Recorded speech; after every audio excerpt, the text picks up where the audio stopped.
Call the meeting to order. Mr. Dene, would you lead us in the pledge? I was debating whether I wanted to do that or not, but I will.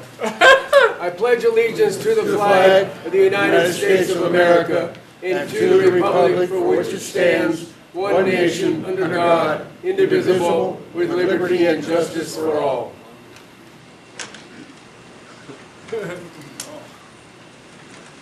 At this time, we're going to observe a moment of silence.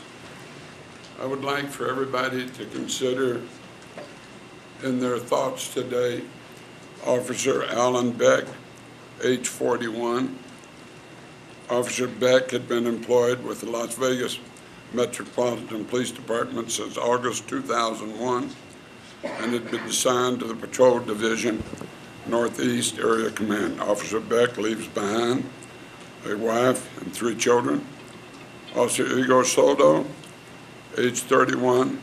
Officer Soldo had been employed by the Las Vegas Metropolitan Police Department since April 2006, had been assigned to the Patrol Division. Officer Soldo leaves behind a wife and a baby. The citizen who was killed by the suspects at the Walmart has not been identified.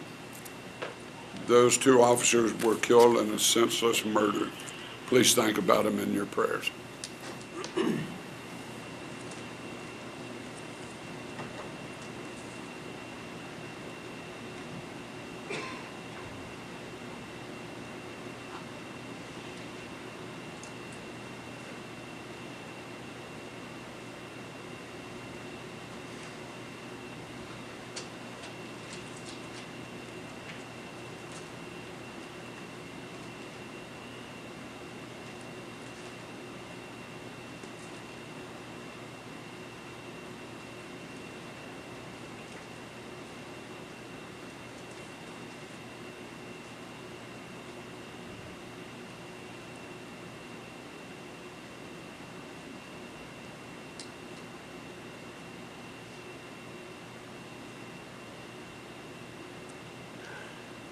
Madam Secretary, call the roll, please.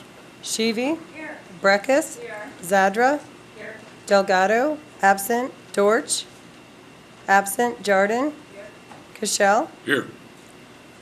We have a quorum.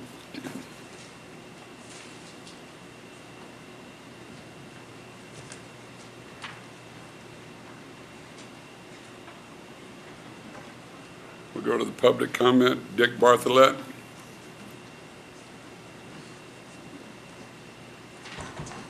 Mayor, council members, Mr. Klinger, for the record, Dick Bartholet, President of the Regional Alliance for Downtown. Our tagline is, every great city has a great downtown. I just had a couple things I wanted to mention to you today.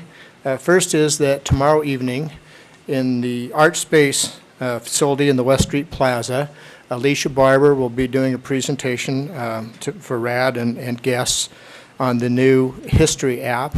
I think it should be very interesting and exciting, so I would encourage all of you that if you can come on down for that, please do. It'll be a mixer. It's, I think, $10 for RAD members and $15 for non-members, and there's a couple drink tokes that go with that and some munchies, but it should be very interesting, and this is part of, I think, our tourism, evolving tourism that we can really leverage more and more, and that is the history of this great place. The other thing is that you should have in front of you, if you hadn't seen it before, the Circus press release on the mural marathon. This is going to be a 24-hour mural marathon on July 13th and 14th. It'll be a mural contest with a festival wrapped around it, and all part of the Art Town month-long festival. The idea is that these murals will have a 1-year life, and a year from now they'll be painted over with the next mural marathon. So if people want to see these, if they're not from this area, they'll have a year in which to get downtown and see these murals, and then they'll be renewed annually. So we think this is going to be a really exciting event and add to our ongoing Art Town and bring some level of activity to a part of Virginia Street that hasn't always had as much activity as we'd all like. So those are the 2 things I wanted to bring to your attention. Thank you. Thank you. William Waltman.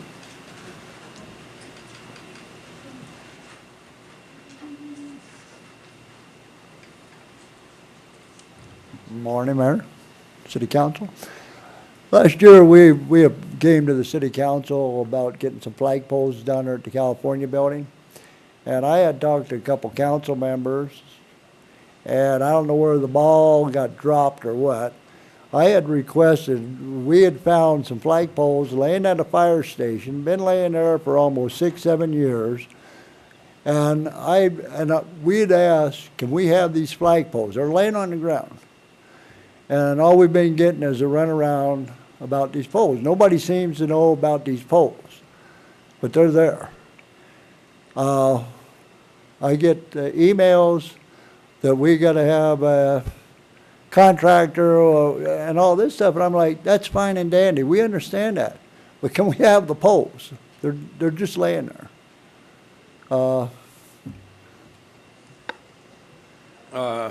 The poles came from another fire hall. Identify yourself for the record. Bernard Duran. Thank I'm you. quartermaster of VFW 3819. But those poles that we're talking about are over at a fire hall right now, just laying there on the ground. They were from another fire hall that got disbanded, and the poles were taken out and just laid over there, just going to waste. But like Bill says, we've been having a runaround on these. We want to get them back over to the California building in front. And if the people that were at the California building before, for this last dedication they had over there was a picture there that they had from back in 1928, and there was 4 flagpoles up there. Whatever happened to those and the bears that used to be over there, nobody has any idea. But if VFW feels that if the city took those poles down, we'd like to get them back up there and replace, because that is a veterans hall there. That is a veterans building. It says right on there. And Sir? We will, I just talked to Mr. Klinger. We will have somebody get in touch with you before they leave. We'll get your phone numbers. Julie Conway has been working. We'll have somebody to work with you. on this. Yeah, Julie Conway has been working on this, and I'm aware of your situation. And I think the holdup was that we needed some funds, around $4,500. So maybe council could give us a little bit of their contingency money so we can get those up. That's what I understand was the holdup, but we're happy to do What it. was it? Well, I don't understand. What's $4,500 for? Because Did the installation. Yeah, the installation. We will get with you Yeah. and we'll get this worked out. Good. Thank y'all very much for being here. thank you. Jeff Church?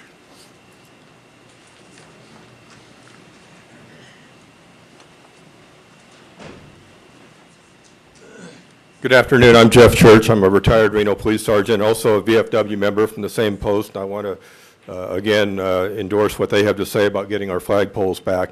Other things I want to say, first of all, thanks to all the candidates that ran for various offices. Most didn't succeed, but I thank everybody for trying. It's interesting, though, that most of those candidates, you never see them before the election at City Council, and you definitely never see them after the election at City Council. So those that are listening, I would encourage them to stay involved in local politics. Next, I want to talk about fire services. I read in the paper that the fire union wants an 8% pay raise, even though they're the highest paid career fire personnel in the entire USA. They're the highest paid in the nation. Now they want 8% more, and they are suing us. And as I say us, because as a taxpayer, I'm one of those people being sued. It comes out of my pocket. Next, on fire issues, I want to mention that the federal government has declared an extreme drought for northern Nevada and specifically for Washoe County.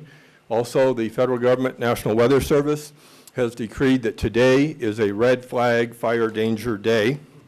And yet, in spite of that, Somerset Fire Station is closed. Now, you promised us that if we got the SAFER grant, there would be no closures of fire stations or brownouts.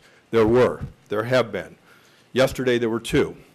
Then you promised us that if it was a red flag day, there would be no closures of fire stations. There are. Somerset, today, red flag. So there is a solution to these problems. The mayor was nice enough to call me, and I did send him that information, as I did to many of you. But if you have any questions on that, I'd be happy to answer that. But it is fully within your authority to staff all fire stations and keep them open with 3-person crews. And if you have any doubt about that, I ask you to ask Ms. Chase, your legal advisor, if I'm right or if I'm wrong. And I want to read in the minute I have left from the contract with the fire union. The city shall have the ultimate right and responsibility as a local government employee to manage its operation in the most efficient manner consistent with the best interests of all citizens, its taxpayer, and employees. Then it also states that notwithstanding the provisions, the employer is entitled to take whatever actions may be necessary to carry out its responsibilities in situations of an emergency, such as natural disaster. Such actions may include the suspension of any collective bargaining agreement. Now, I'm not suggesting that we cut their pay, although we could do that and then use that cut to hire back the ones that are laid off, but I am suggesting that it's within your authority and power, and it actually uses the word responsibility to decree that as an emergency, as the federal government has done, and to order the staffing of the 3 different stations. And basically, the ultimate responsibility, if you ever read anything about politics, John Locke, Hobbes, the ultimate responsibility of government is public safety. Everything else is secondary. So I'm asking you to step up to the plate for public safety and to do the right thing. Thank you. Thank you. Johnny Larkins?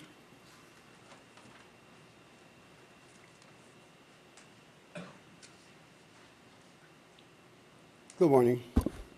My name is Johnny Larkins with Save Protect Foundation. I'm trying to make this quick, but hopefully I don't hurt anybody's feelings, but if I do, they'll get past it. I don't know if you guys noticed that these commercials about kids that's on the lunch program, that when they get out of school, they have no food. So there's an increase in stealing from the stores.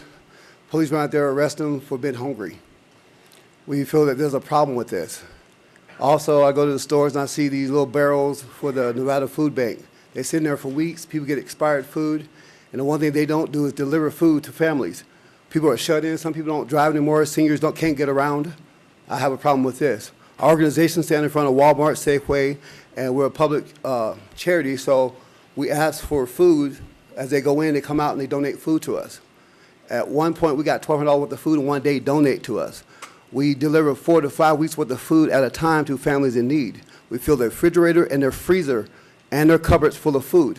We deliver clothes, beds, appliances, furniture, whatever they need. Because people that are poor, they can't go to the thrift store and buy this stuff because they don't have the money to do so. Yesterday, we delivered to 6 families' beds and cribs because they were sleeping on the floor. And what I need today is for the council members. You have different districts, and you know that you have people suffering in those communities. Let us know. It doesn't cost you a thing to let us know, put the word out there that we will deliver food to these families. Maybe we can stop some of the kids being arrested for being hungry. Maybe we can stop some of the people that don't drive anymore, that doesn't have food, can't get there. Let us take care of them. It doesn't cost you a thing. We're not asking for money. We're asking for getting the word out there. And Mayor, Your Honor, I'm going to hate to see you go. I know you actually care about your community, and the new mayor has a big shoes to fill. And as far as the fire department, I think we should give them raises because they sacrifice their family, been away from their family, be out there for us. You know, I think the fire department, the police department, you know, we just had a loss of officers, left their family behind, and no matter what it takes, we should take care of our own, whether it's family in need or the people that bust their butt and work for us. And a lot of people can complain about what you guys do, but you know what? They don't know unless they're in that position. You know, there's a lot of decisions to make, and it's not always easy. And I want to say thank you for what you guys do. So you guys can help us get the word out. We help take care of family, lower the crime rate, people stop stealing from the stores, and maybe we can make a difference this summer. Thank you. So thank you. Thank you. Lisa Hill?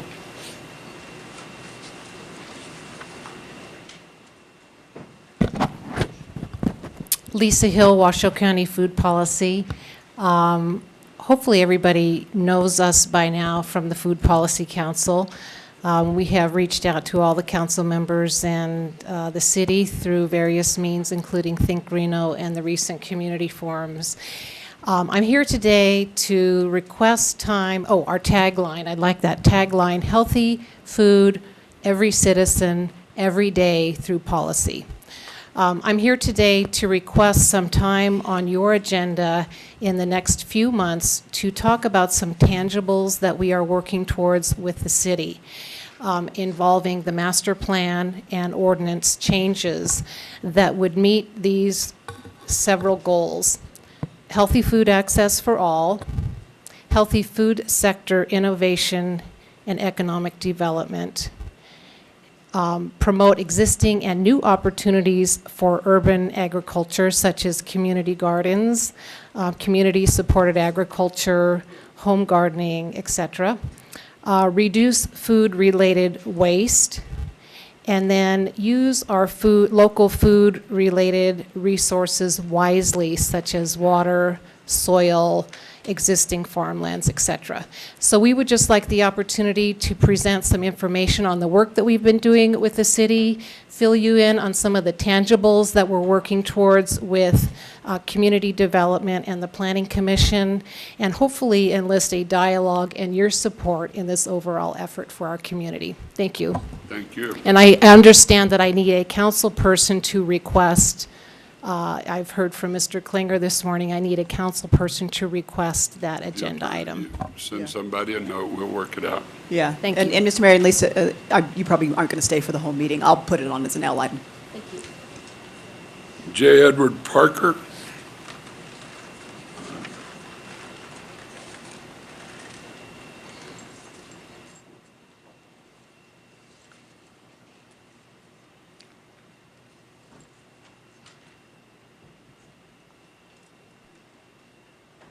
Thank you, Mr. Mayor. My name is J. Edward Parker. I'm the government liaison for the Amateur Radio Relay League to the City of Reno. We want to thank you first for your proclamation declaring June Nevada Amateur Radio Month. We very much appreciate your support. What you're looking at there is something that you should have in front of you. It's an invitation from one of our sister organizations who runs a field day event every year. This year, it's going to be at the EOC on Spectrum Boulevard, and they are cordially inviting you to please come up and attend. There's no appointment necessary. We'd like to see you up there and show you what we do as amateur radio operators. The dates are June 28th and 29th. The times will be from 1 p.m. on the 28th to 2 p.m. on the 29th. I'd like to see you there. Thank you. Thank you. Harold Reynolds. Good afternoon. That's Howard Reynolds. I'm Howard Reynolds, retired county employee. Sorry about that, sir. That's okay. A lot of people call me Harold, so I get used to that. I'm here to talk about the city's handling of the employees' share of the PERS contribution, namely picking up the cost of that the city has done for several decades. And the upcoming arbitration hearing that you're having with RPPA, which I understand that's going to be one of the specific issues. Before I comment on that, I want to commend Robert Chisel for his comments that I read in the article that appeared about 5 weeks ago, a comprehensive article on PERS. And it showed me that he truly grasped what the problem is and is attempting doing something about it. Some of what I'm going to say, I actually presented 5.5 years ago. It fell on deaf ears then, but with the arbitration hearing coming up, I would think that you'd be interested in this. First of all, the city now is wanting to have shared between the city and employees any increase in the contribution rate that would occur in the future. Let me read to you what NRS 286-421 subsection 8 says. For purposes of adjusting salary increases and cost of living increases or salary reduction, the total contribution must be equally divided between employer and employee. It says exactly what the city is attempting to do now. RPPA most likely will introduce the very next section, subsection 9 of that, which makes it, in first reading, it would appear that the police and fire are exempted from that. However, there a very recent court decision, in fact, I shouldn't say decision, because the judge has not signed the order as yet, but I read the transcript in which the judge has ruled, if he signs it, that subsection 8, police and fire, are to be treated like everybody else and they have to participate. The next section I want to point out is probably the most significant section, and that's NRS 286-421, subsection 3B. Let me explain to you how that works. I think you're going to be shocked to hear this. When an employee retires, PERS calculates an average compensation based upon the last three highest consecutive years. And let's say a Reno police officer, that figure is $100,000. What PERS does is increases that to $120,250, half of the combined contribution rate. The rationale for doing that is ridiculous in terms of why that's in there, but that's in the statute. So in effect, what the employees are going to be getting back when they retire is money that they never contributed in the first place because the city has been paying for it. Those three elements, subsection 8, which states exactly what you're trying to do, subsection, the court decision, assuming it assigns it on subsection 9, and an understanding as to how that average compensation and benefit works when they retire are compelling arguments that should favor the city in winning at least that issue that goes into binding arbitration. And I'd be happy to answer any questions that you may have that. Oh, by the way, for Tracy's benefit, that particular case is Washoe County Sheriff's Supervisory Association versus Washoe County and Nevada Public Employees Retirement System of Nevada. Department 6, Judge Adams is the judge, but he hasn't signed it yet. But I've read the transcript. So anyway, I'm out of time. Thank you. William Perry.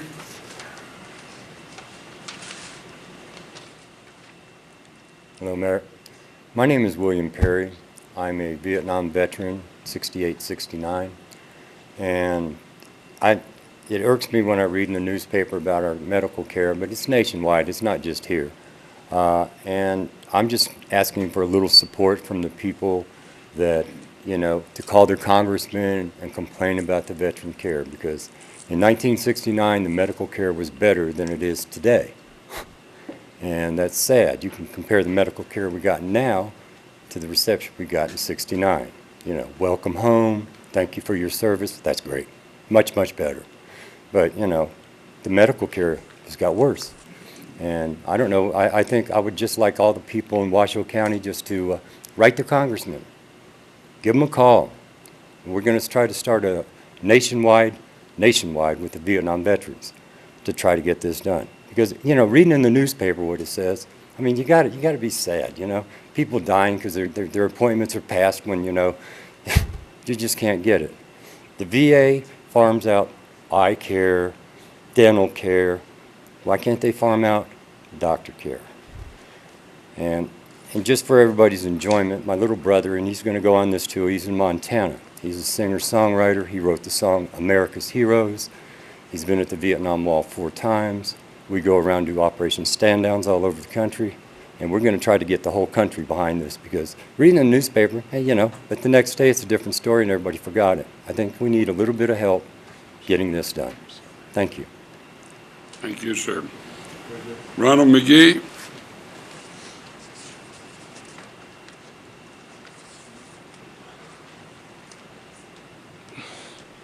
Good afternoon, Mayor and City Council. My name is Ronald E. McGee.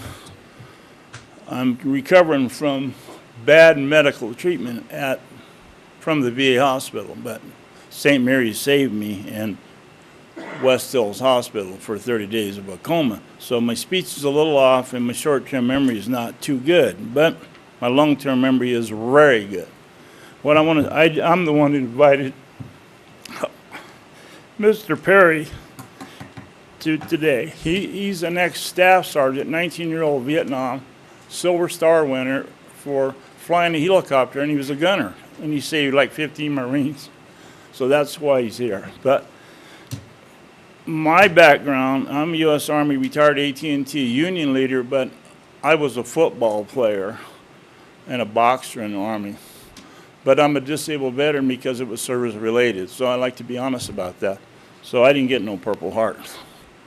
But anyway, next to the next thing, we have a security guard here that works in the building, and I think he should be on Reno PD.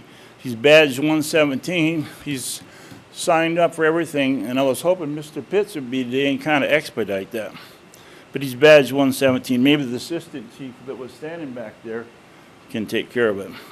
The last thing I wanted to say that I asked the mayor to help me with is the crosswalk at Record Street. How come we cannot get, I want to go down there and paint it myself. One crosswalk, I might have to do a day or two in jail. So what? They're nice people out there. They just made mistakes. But anyway, they need a crosswalk real bad right there and clean the sidewalks. They're so filthy, you just need a steam cleaner down there. But the crosswalk's more important because there's so much traffic there crossing the railroad track. So I think one call from the mayor would solve it. The last thing I'm going to say is just kind of memory for the Marine with 2 Bronze Stars that he was born in '48 and he became missing in 1980 in Sun Valley. They did find him in a septic tank a year ago, August, and Sergeant Jeannie in VC has got the case, and she's pretty much got it solved. But she, Judge Weller, got a tip in 1986 that he was buried in a septic tank in Reno. So Reno PD has been chasing around for years trying to find him. So it was a septic tank, but not quite. But anyway, he now can have his burial and all his benefits and stuff because the other way he was just missing for 30-some years. Now they know where he's at and what the situation is. So I appreciate that. And his last name, I think it was, see, my memory's bad, but it was Webster. George Webster. He would be 66 now. He was missing at 32. And that's kind of into that. And thank you for my time. Thank you. Mark Markell?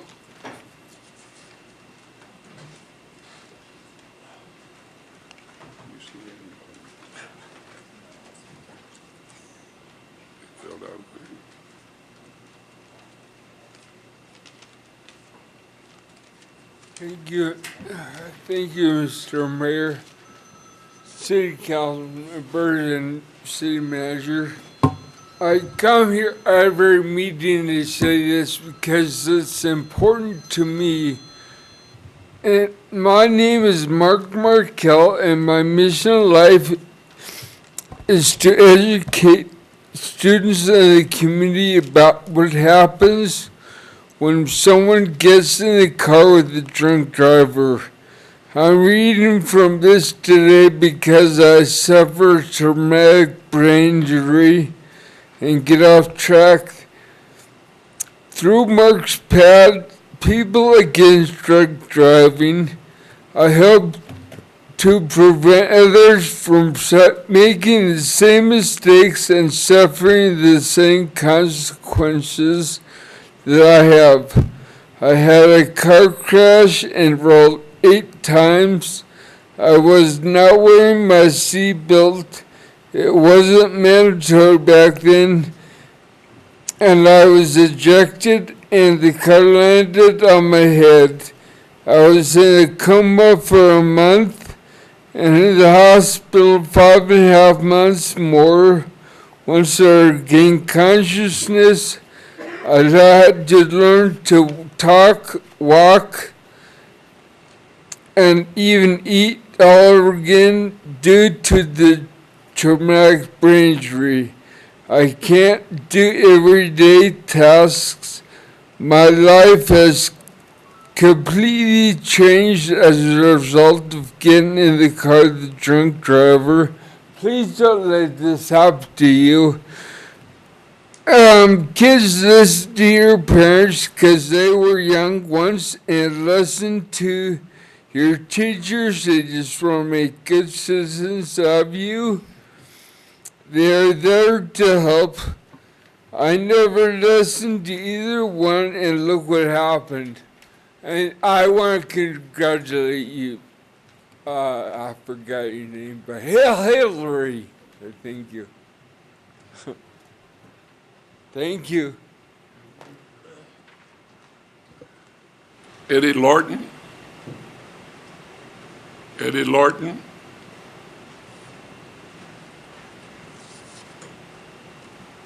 Sam Dene?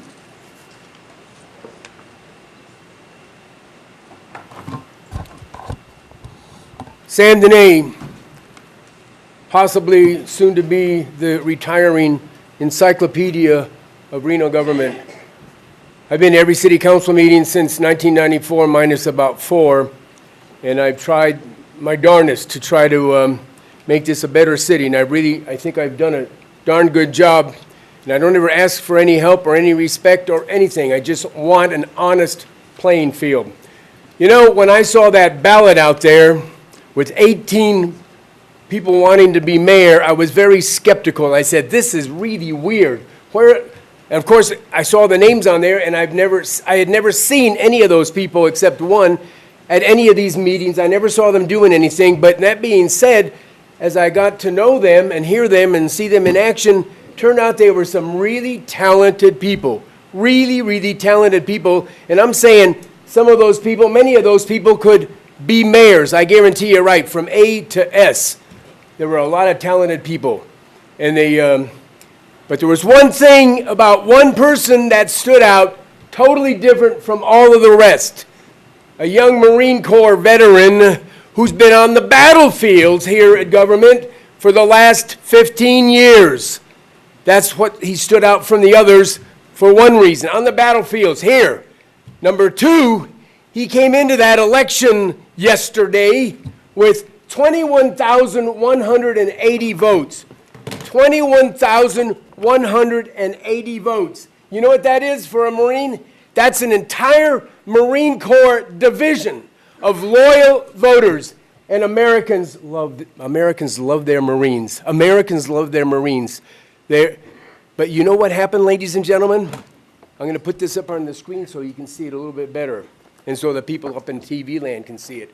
Here we have, could you put that on, please?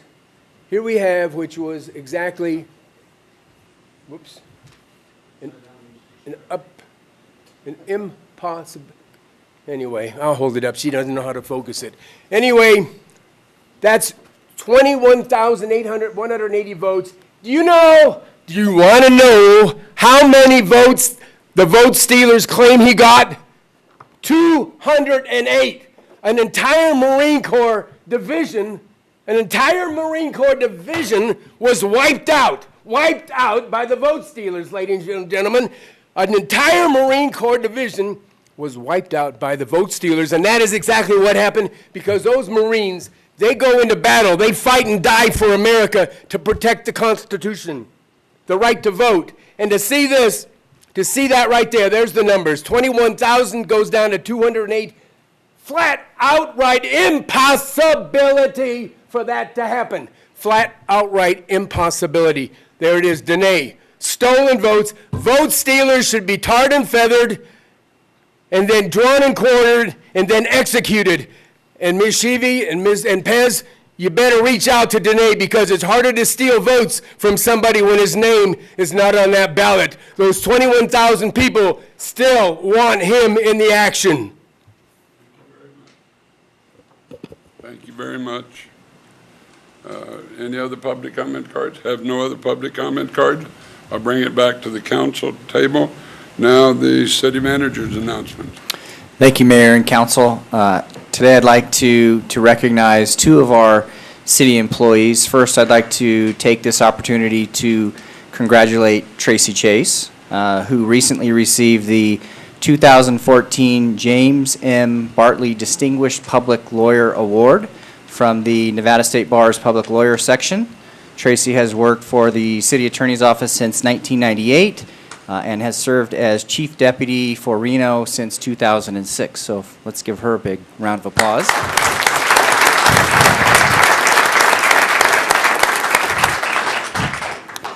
The other employee I don't believe is here, but I'd like to congratulate Reno Police Department Commander Shannon Wicking.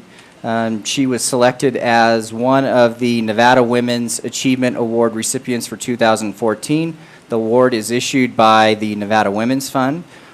Steve Pitts says Shannon is a natural leader and has spent her career at RPD working to develop strong relationships with our community and create sustainable programs that have supported the department's vision to model policing excellence. So if we could give her a round of applause as well.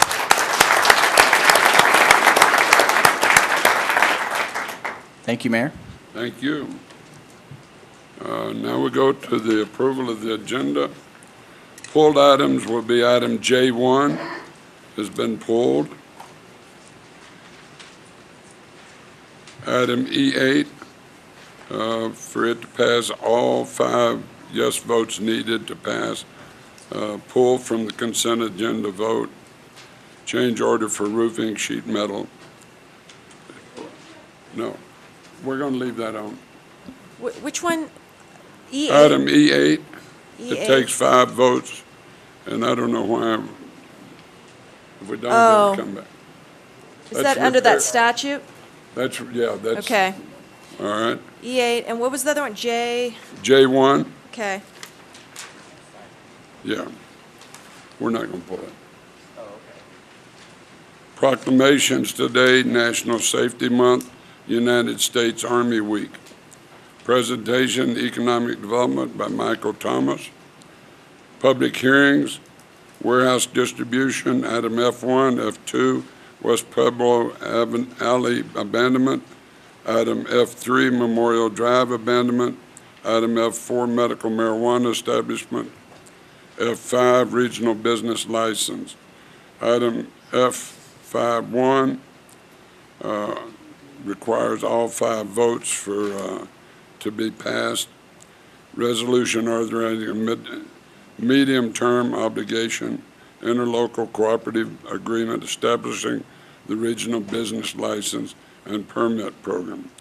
Public hearing at 6 o'clock. Is none. There will be a joint city council and redevelopment agency meeting after 12 o'clock. There was scheduled a Reno City Council and Reno Charter Committee. We're postponing that. Do we have a time we're postponing that to? 2 weeks. Okay, we're postponing that for 2 weeks, and we are advising all of the people involved. Do we need to open that at 6 o'clock to postpone? Tracy Chase, Reno City Attorney's Office. You could have staff go ahead and post a notice of cancellation and put it on the website. You do have that ability. Okay. So we'll have staff do that. Any other changes to the agenda? Wait a minute. Whoops. Oh, move to approve. Do I have a second? Have a second. All in favor, say aye. Aye. Those that oppose, no. Motion carries unanimously. Approval of the minutes for May 28th. Second. I have a motion, second. All in favor, say aye. Aye. Those that oppose, no. Motion carries unanimously. Item B1, cash disbursements. Move to approve. Have a motion, second. All in favor, say aye. Aye. Those that oppose, no. Motion carries unanimously. At this time, we'll go to proclamations. We'll go to item C1, proclamation declaring June 2014 as National Safety Month.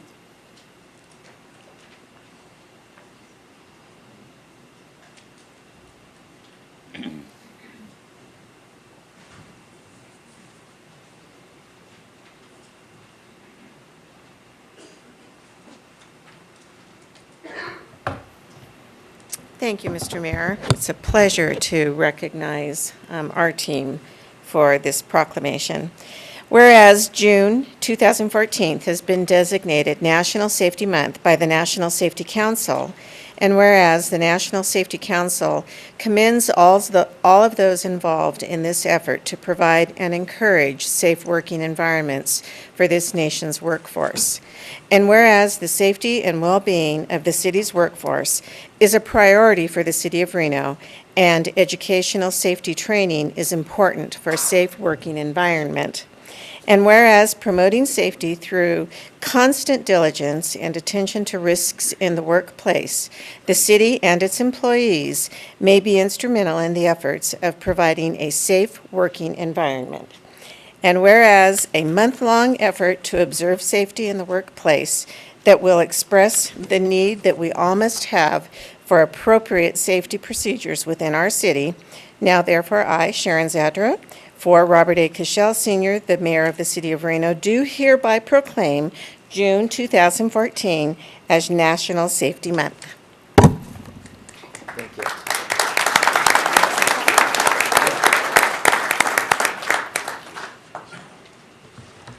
Thank you. I'm Kyle West, Safety and Training Manager for the City of Reno. The mission of the City of Reno is to efficiently provide the highest level of services to our community and to enhance the quality of life and economic vitality. In order to effectively meet this mission, safety of our employees, our citizens, and our visitors must be one of the highest priorities within our city.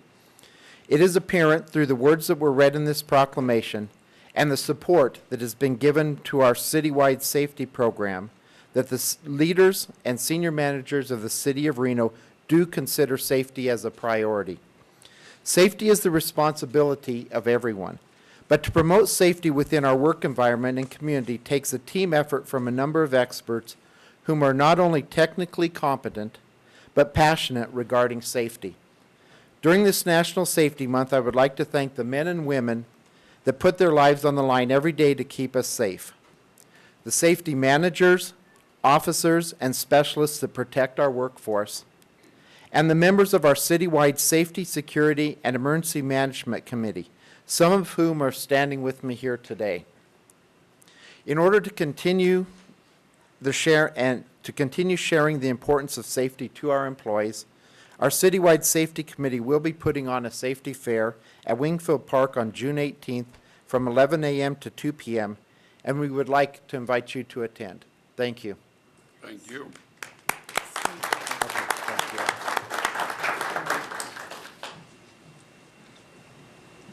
Proclamation declaring June 8th through 14th United States Army Week.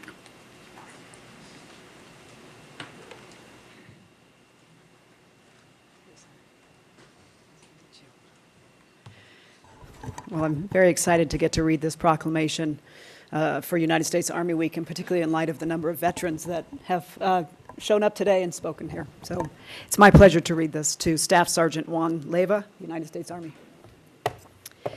Whereas the United States Army was established by the First Continental Congress on the 14th day of June, 1775, and the United States Army exists to defend the freedom of our citizens and our nation's security interests, and many citizens of Reno have served their nation and given the ultimate sacrifice in defense of our freedoms as members of the United States Army. And it is proper to recognize the United States Army annually on its birthday and to thank those who have served and those who are presently serving. Therefore, I, Neoma Jardin, on behalf of Mayor Robert A. Cashel, do hereby proclaim June 8 through 14, 2014 as United States Army Week and proclaim June 14th as the 239th birthday of the United States Army.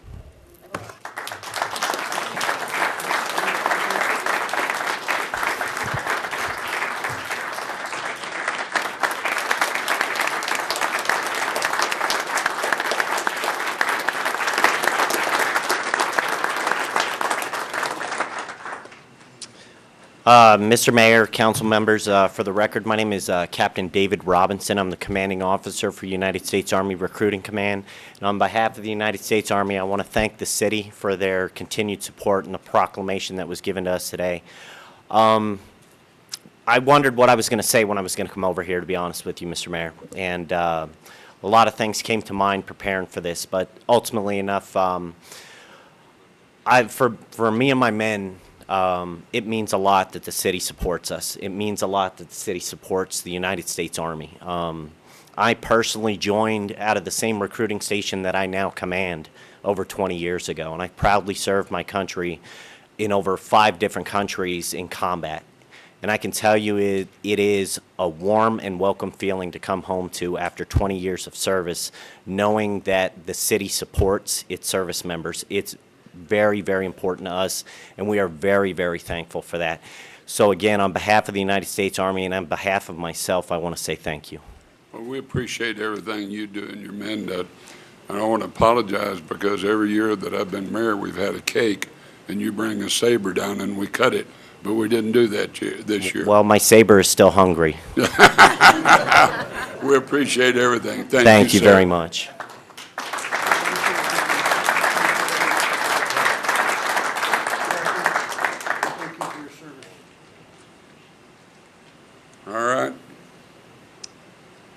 Economic Development Update, Michael Thomas.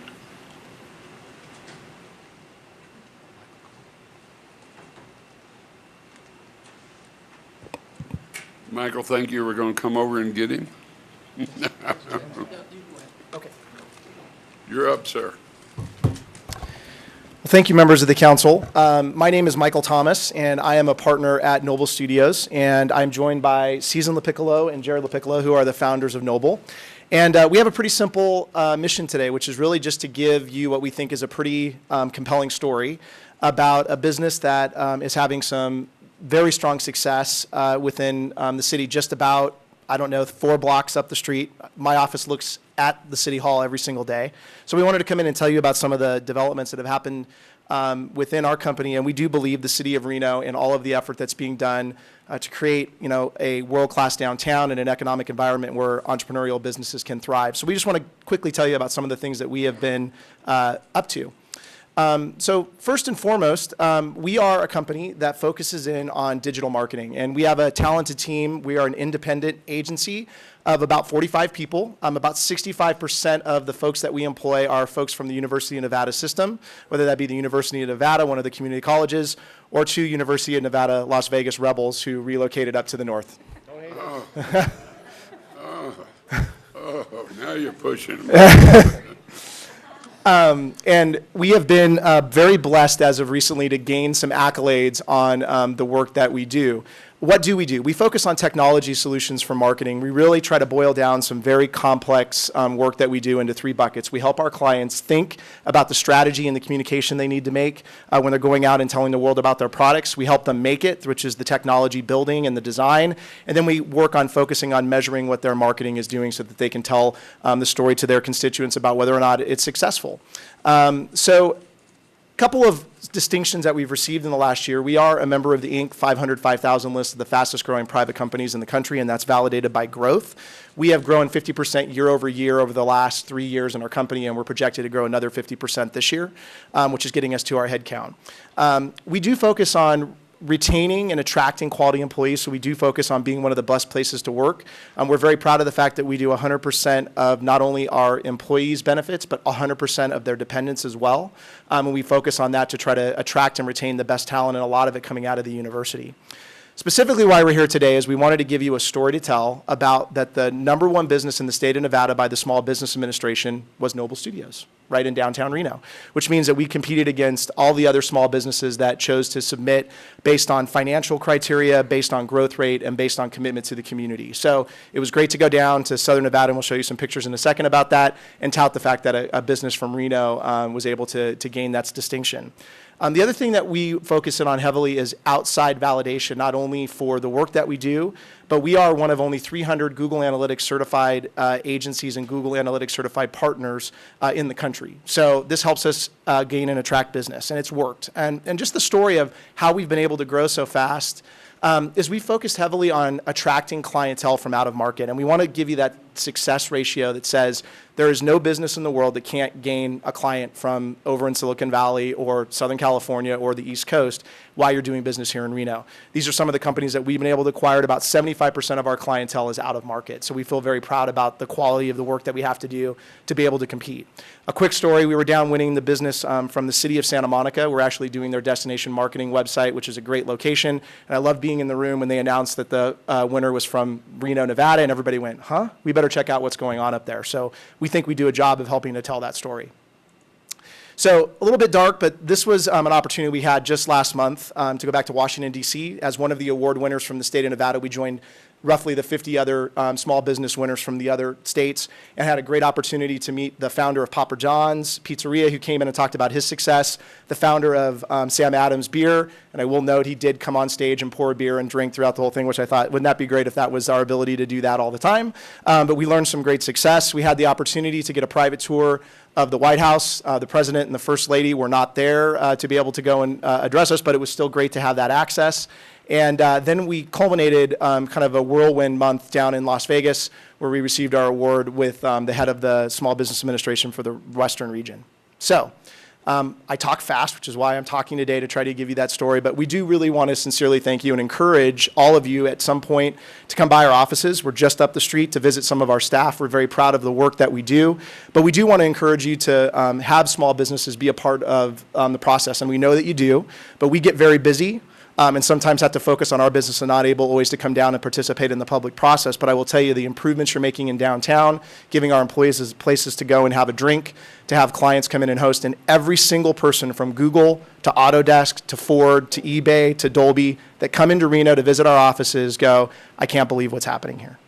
So we're very excited to help carry that torch. And we did leave behind, we're not going to do it now, but for all of you, some T-shirts that represent Noble Studios. We hope that you will share them. Mayor Cashel, we got you a size. We hope you can wear it at St. Mary's Gym when you're out working out so people can ask you what's Noble Studios, and you have another story to tell. But we know there's a lot of businesses.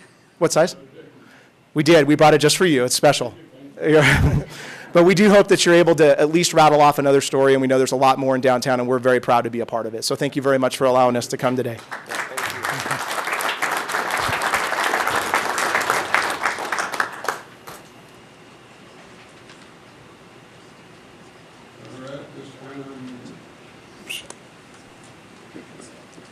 At this time, we'll go to the consent agenda.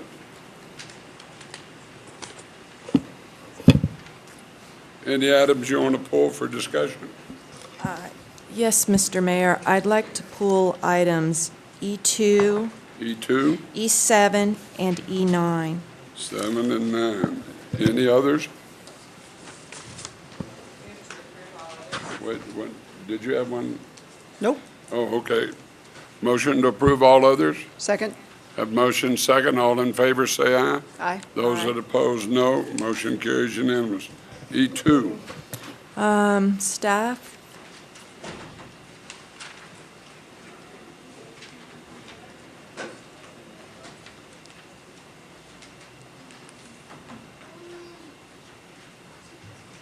Hi there.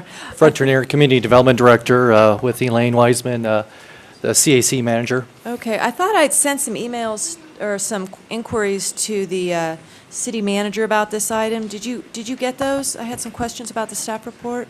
We did receive, through the chair, we did receive those, that information, and we do have some of that information today for you. Okay.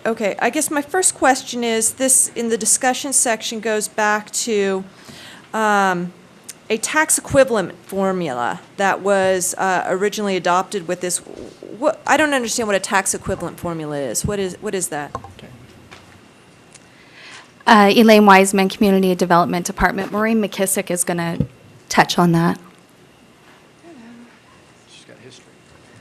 For the record, Maureen McKissick, City Manager's Office. The tax equivalent formula was worked out at the dais at a joint meeting in the spring of 2010. And it was considered a pilot project at that time. It was proposed by Mayor Martini. And the first year that it was done was for fiscal year 10-11. At that point, the tax equivalent formula produced enough income to meet the basic needs of the CAC. Starting in 11-12 and thereafter, with property devaluations, it did not. Okay, so, and this gets back, and maybe this is just a request, is we've gotten, particularly in this kind of human services area, a number of amendments. Can we somehow, when we get amendments to contracts or agreements we have, even if it's up on a Google Doc, get the existing document? Because maybe this is a defined term somewhere, and if I had access to that, I could understand it. So this tax equivalent formula is basically on all assessed value of each area? I mean, that was correct. Okay, and it's defined in the contract. So if unincorporated Washoe County, or is it Washoe County as a whole? It is Washoe County as a whole. Okay, so Washoe County as a whole has a assessed value of $1 billion. It's 10 cents on, what is it, a mill rate or something? And the tax valuation fluctuates year to year with the tax values, which is why you see a change in numbers over time. So that number on 10-11 would be different in 11-12, 12-13, and 13-14. So we rely on our staff in OMB and finance to give us direction on what that tax valuation is at any given moment. Okay, because you're trying to reach the 1,963,000, so basically you have a formula to get to that then? Is that how this is working? That was the original intent at the time, was to develop a basis for going forward. And the idea of a pilot in year 10, 11 was to test whether or not that would hold. It did hold initially. It did not hold in subsequent years. And I believe there's work underway right now to determine what a fair and equitable basis would be going forward. So are you trying to get to 2 million? That's another question I have in the staff report. It looks like this interlocal agreement amendment produces 1,963,000 through this formula of what everyone's assessed values are, the all of Washoe County and then the separate cities on a formula. I'm still not quite sure, but I'll move on. But then you say in here that that doesn't cover the cost of running the CAC. And so what is the cost of running the CAC? That was my other question. The cost of running the CAC would be comprised of several costs. It would be the shelter operations, the resource center. Initially, it included food or meal services and security. So those costs are determined or were determined through an RFP process. They have been changed at times during the years when the RFPs have been released and done. So that number also fluctuates.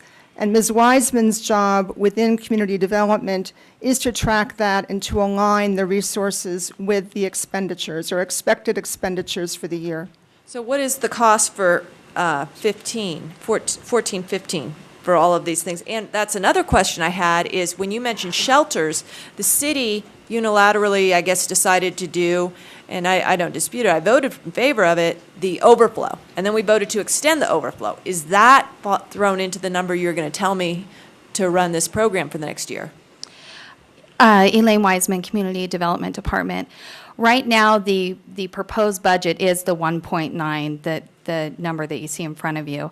VOA still has not gotten back to us to finalize that budget.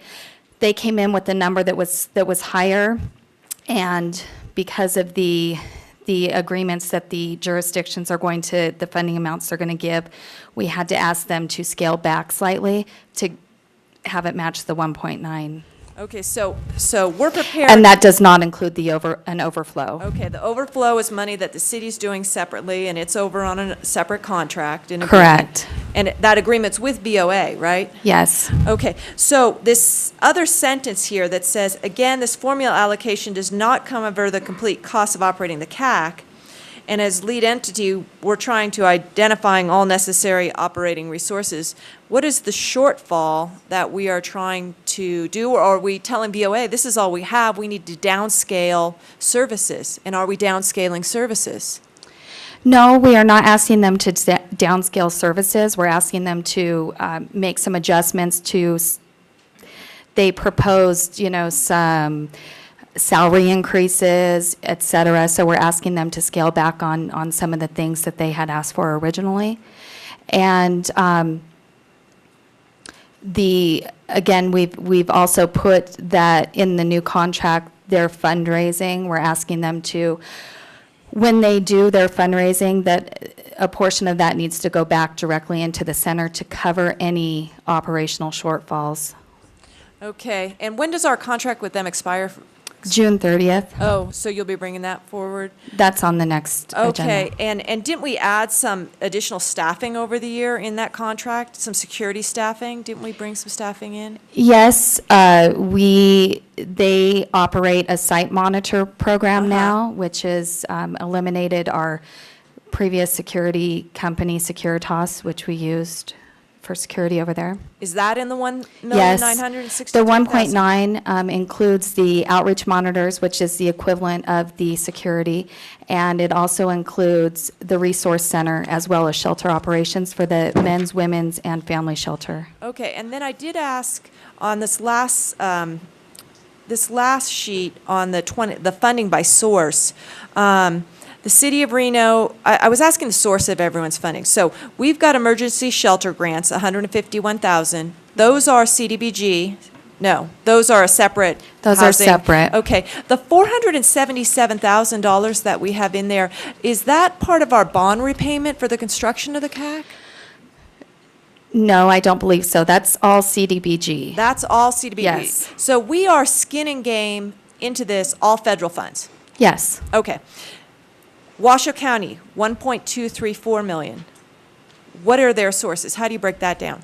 They used to pay out of indigent services and child protective services, but they have since put everything together. So it's out of their social services pot. Do you know if that's federal in origin, or is that? It's money from the state, I believe. Is it state pass-through of federal money? No. Okay, so it's a state fund that comes from some state From revenue NRS source. 428. Okay, okay. City of Sparks, 100,000, is that CDBG? CDBG. Okay, I'm just, I had hoped that by the point we moved on to thinking about for next year, we had our homeless task force, so I can educate myself a little bit more about what services we're providing, where we're at, but we have not set that up yet. But I guess this conversation helps me understand that the bulk of our homeless commitment in this community is pretty much a federal resources, Yes. which are declining. Okay, so. And actually, we have met the first meeting of we named it actually the CAC Task Force, the Community Assistance Center Task Force, and we have convened our first meeting this past week. And so we're moving forward with that request. Yeah.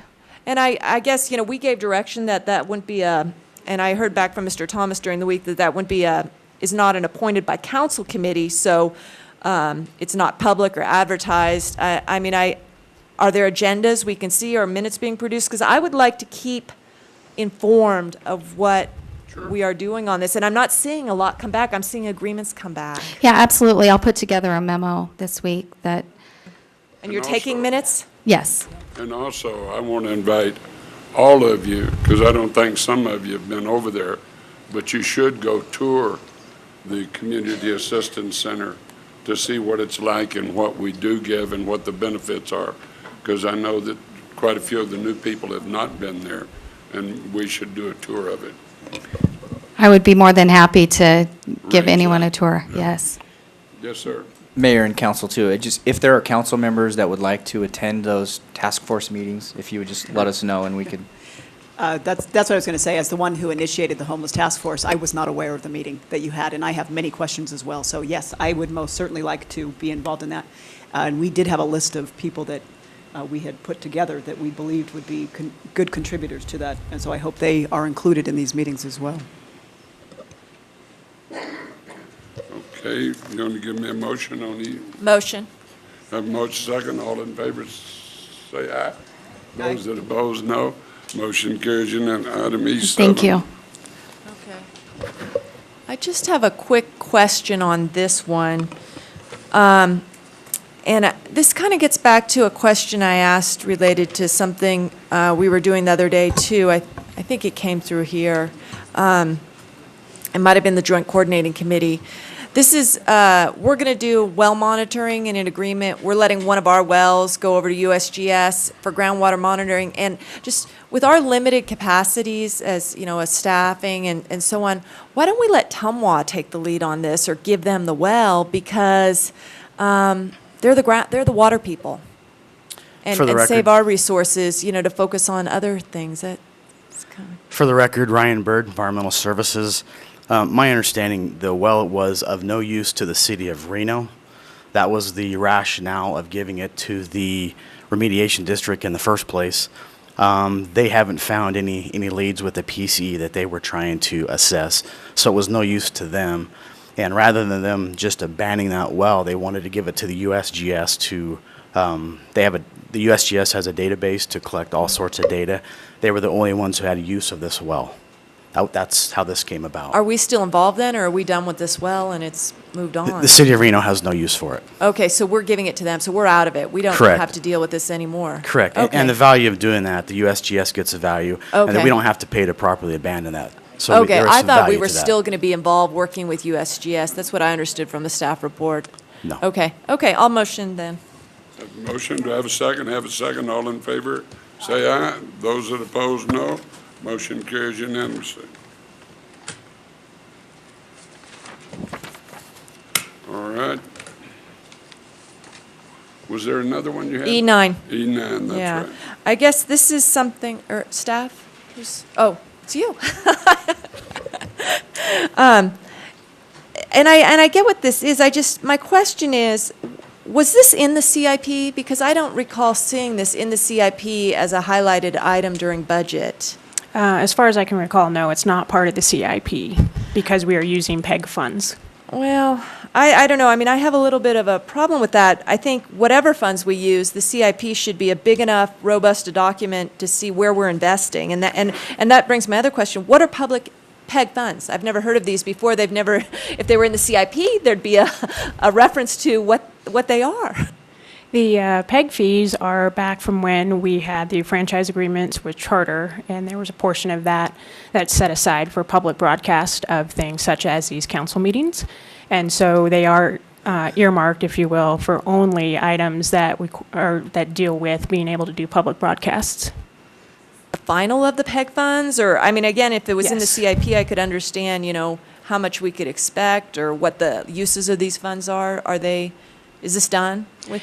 Yes, the amount that we have is finite at this point, and it does not grow or increase because we're not collecting those fees anymore. Okay.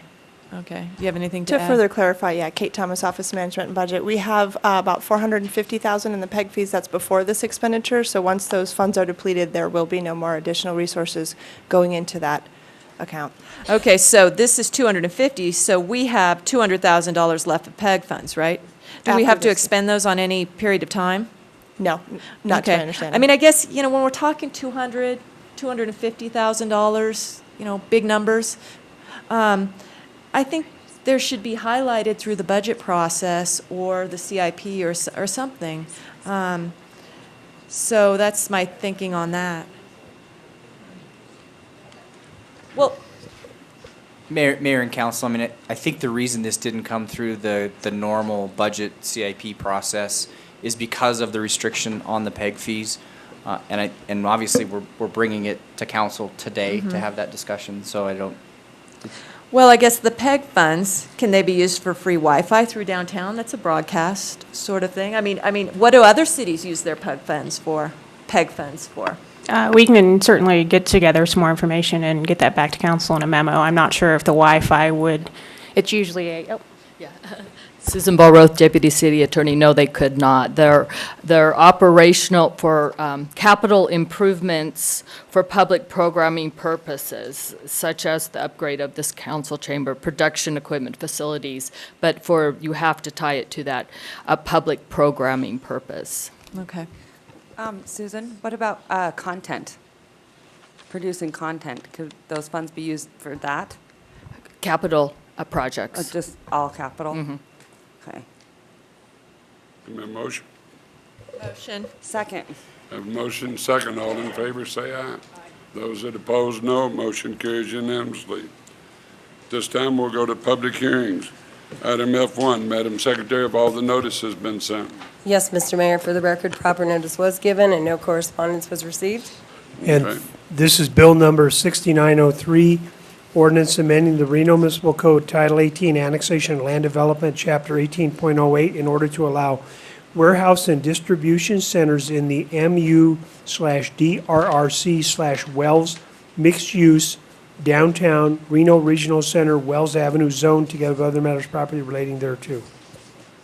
Move to approve? I think the motion goes to the at-large member when, doesn't it when, Doesn't matter. I don't think it matters. I can't make a motion on my own. oh, is this yours? I thought Wells Yeah. was, I thought it was his. I'm sorry.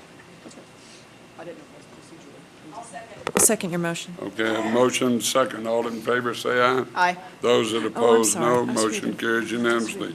Item F2, Madam Secretary, have all the notices been sent? Yes, Mr. Mayor, for the record, proper notice was given and no correspondence was received.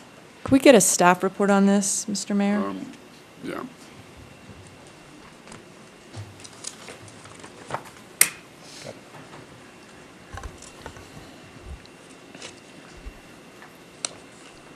Something there.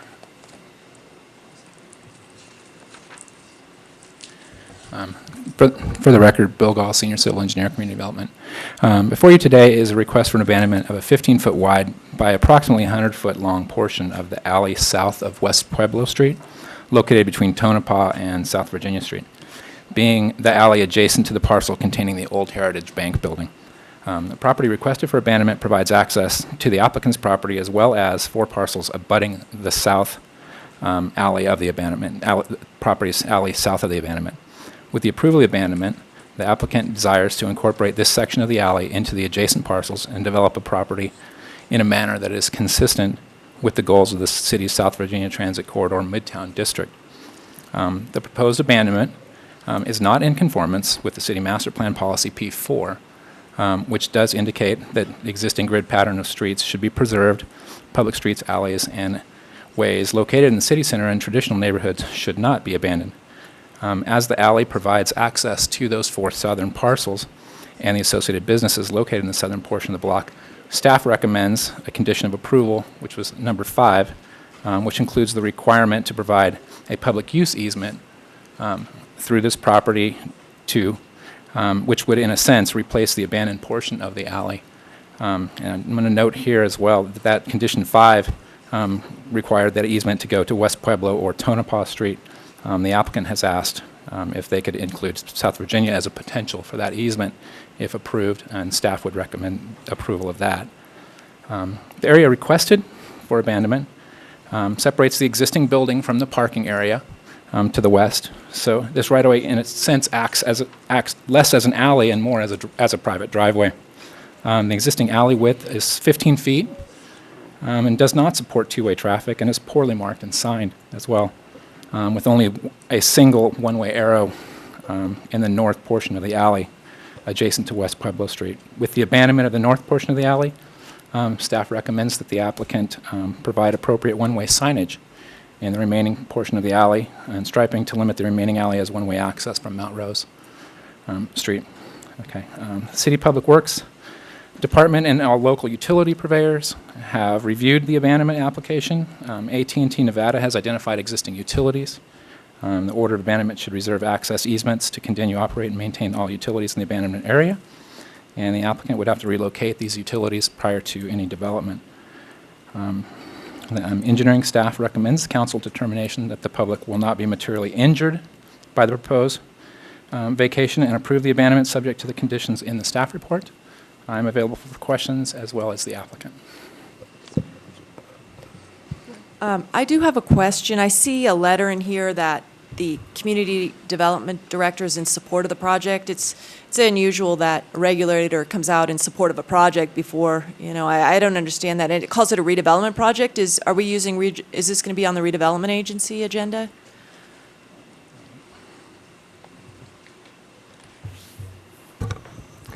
Mr. Mayor, members of council, Fred Turnier, Community Development Director. Actually, it's not unusual for the city to meet with developers and talk with them about projects and offer up letters of support based on some conceptual projects. And so this letter was offered up to this developer. The thing about development is that it doesn't always happen. We have a lot of people that talk to us every day about development happening in the city. Some things happen, some things don't. And so there's still a process to go through regarding building permits, regarding if there's special use permits required. There's still a process that people need to go through to that's regulated by the city. Well, I mean, that concept about other steps brings up a question for me. There's a provision in the zoning ordinance that talks about multiple applications. And since we have a conflict with the master plan on this that staff brought up, do we anticipate other steps coming forward with this, like a special use permit, like you mentioned, where maybe the council could see the project in total and decide if it wants to proceed with the abandonment, the public will not be materially harmed, in looking at the fuller scope of the property? Because right now we're just kind of piecemealing an abandonment. Again, Fred Turnier, Community Development Director, that really depends on what's being proposed.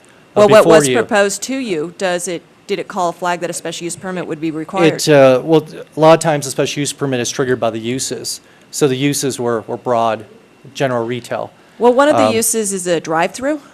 There's 3 existing drive-throughs on that site already. And what kind of drive-throughs are those? In your letter, you call them the bank, ATM drive-throughs?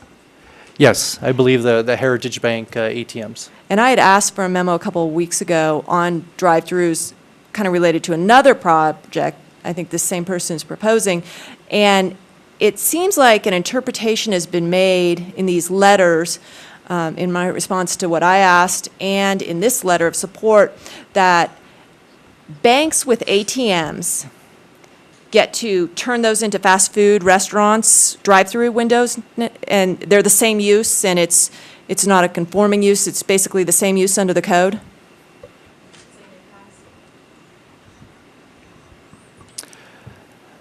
Again, we don't have a defined use. The question was regarding bringing a project closer into conformance. Conceptually, what was discussed with the city was a project that could become closer into conformance. Again, we have regulations in place regarding a building, regarding uses, that if there is a use that's proposed that isn't in the code or requires a discretionary review, that would trigger a special use permit. At this point, we don't. We have more of a concept. That would be like someone coming in saying, I'm thinking about doing a 10,000 square foot retail center in Midtown. And how does staff feel about the project? Well, we typically say that, based on what you've shown us, it's conceptual, but based on what you've shown us, that this looks like this fits into the project or fits into the master plan or to the specific plan in this area.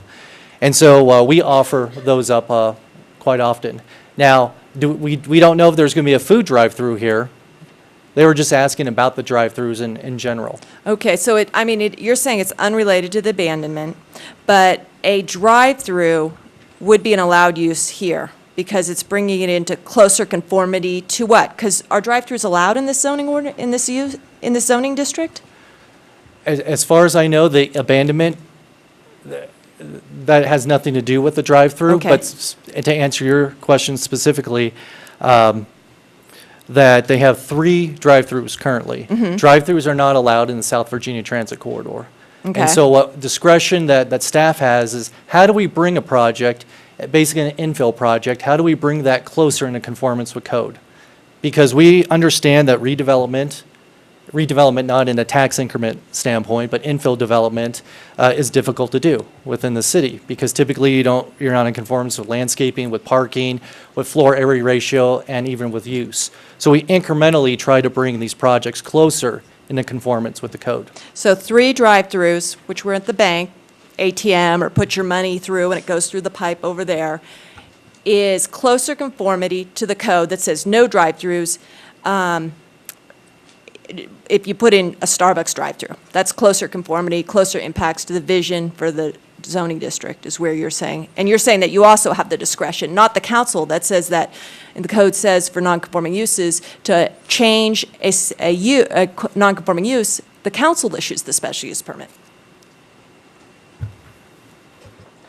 And again, Mr. Mayor, I know we're going off subject a little bit here. We're talking about the drive-through. Section 18.08.502B2 A and B states the administrator may permit nonconforming uses to be modified if a nonconforming use is being brought into closer conformity with the code and the administrator makes a determination that the public is better served. We're not talking about a standalone drive-through. We're talking about an overall infill project. Again, we're moving towards conformity with the code, be it floor area ratio, landscaping, parking.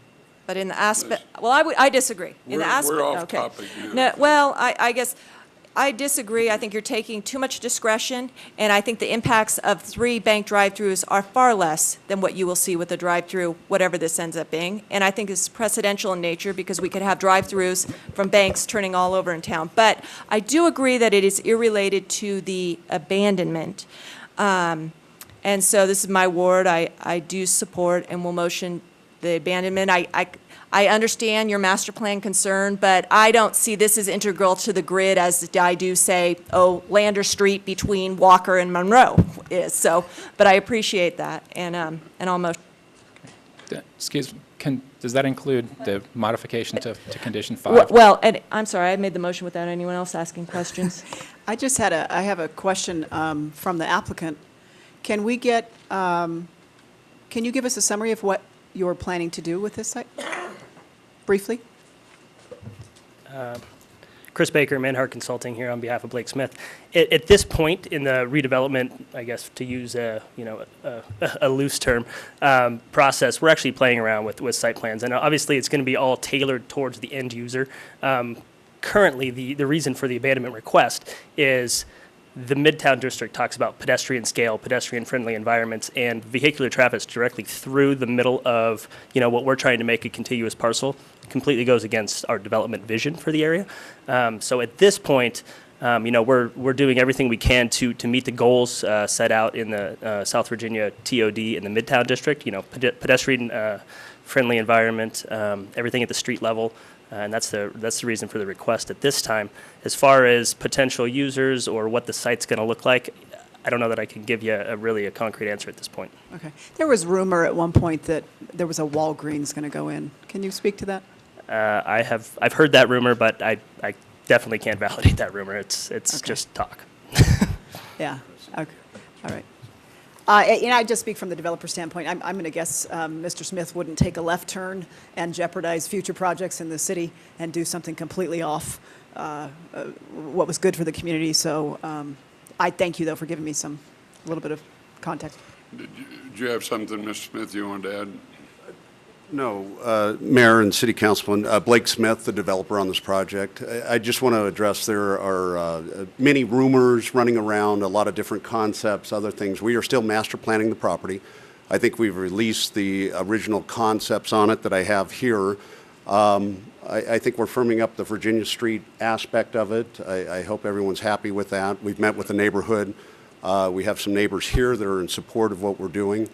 If council would like to hear that, but more so the rumors of Walgreens and other things. Number one, I don't believe that they fit within this corridor, nor do they size into this property. So I just want to make sure that those rumors are dismissed up front. Thank you very much. Yeah. Appreciate it. And in making, We have one person that wishes to speak, but it's not about the abandonment, it's about the drive-through, but I'm going to let her speak anyway. You go ahead. This has nothing to do with the project. For sure, I understand. Hi, my name is Casey Christensen, and I am an owner of Soup Restaurant with my husband, Christian.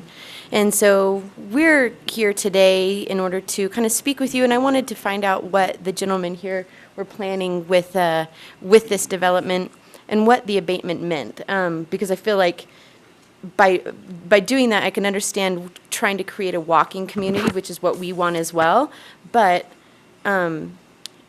I also feel like there might be a little bit of something else behind that too with the abatement. That's why I had heard with the drive-through and wanting to use it, there might be a connection between the two. So I guess I was here to maybe find out a little bit more what their plans were, and then also to, just make sure that what their development is going in there with the abatement and everything else, that it goes along with the feel that the Midtown Community Plan has in place already.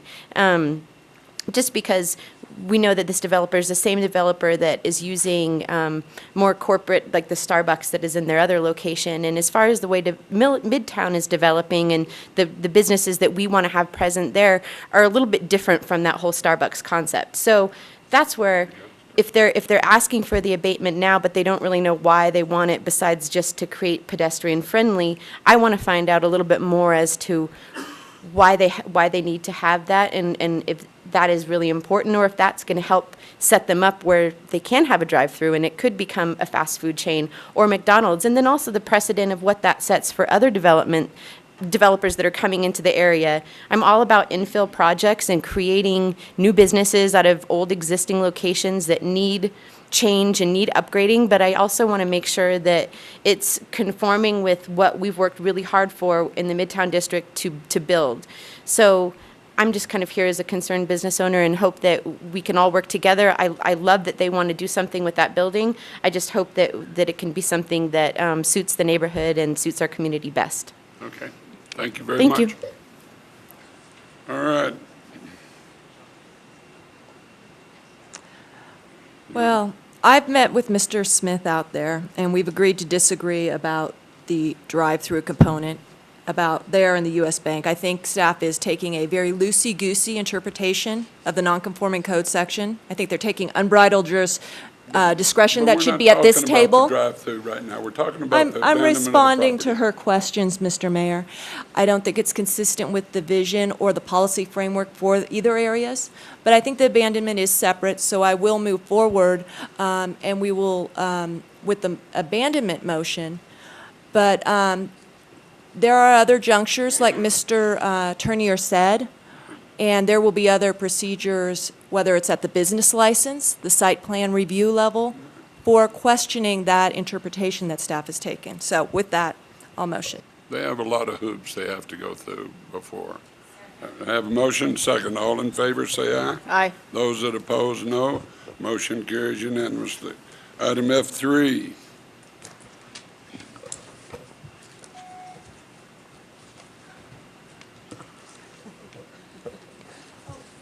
Did you need clarity on that motion in terms of what you've added in there on They that just, last item? yeah, I'm sorry, on item 5.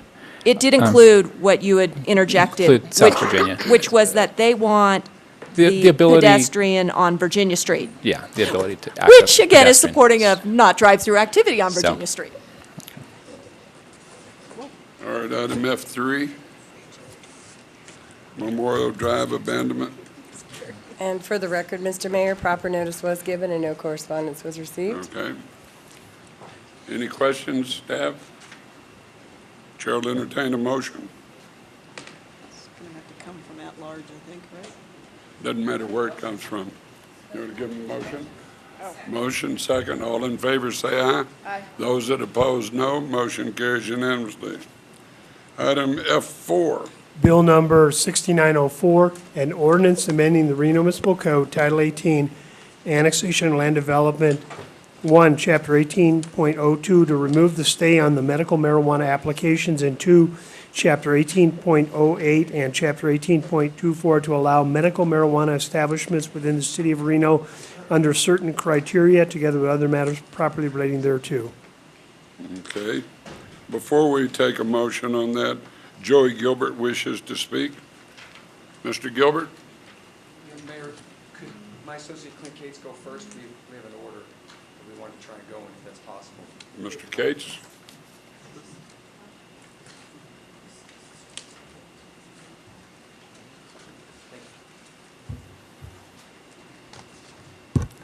Thank you. Clint Cates, executive with Joey Gilbert and Associates. Mr. Mayor, City Council and staff, thank you for letting me speak here today.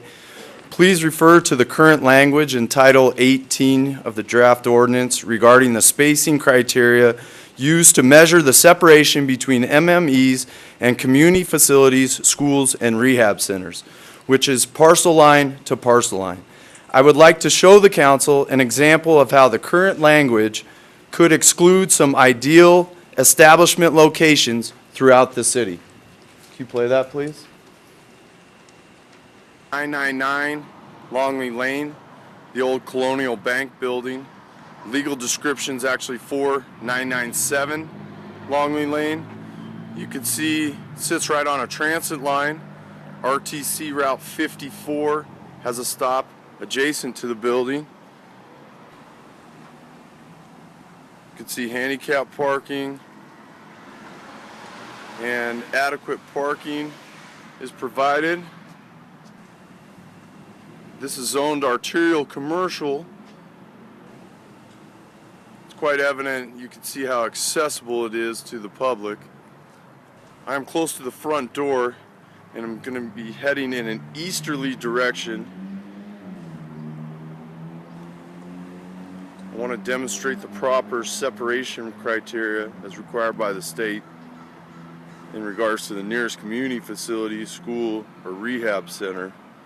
There's a daycare approximately 700 feet in that easterly direction.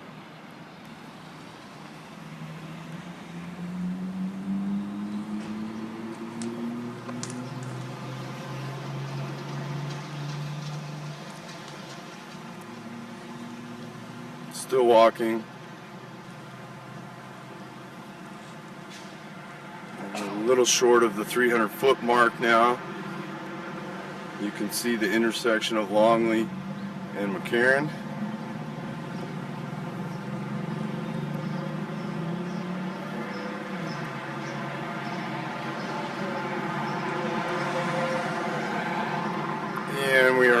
the 300-foot mark now. And as you can see, we're still inside the parcel line. There's the old Colonial Bank building tucked back in the corner there. And we still have a main thoroughfare to cross to reach the parcel line where the community facility resides.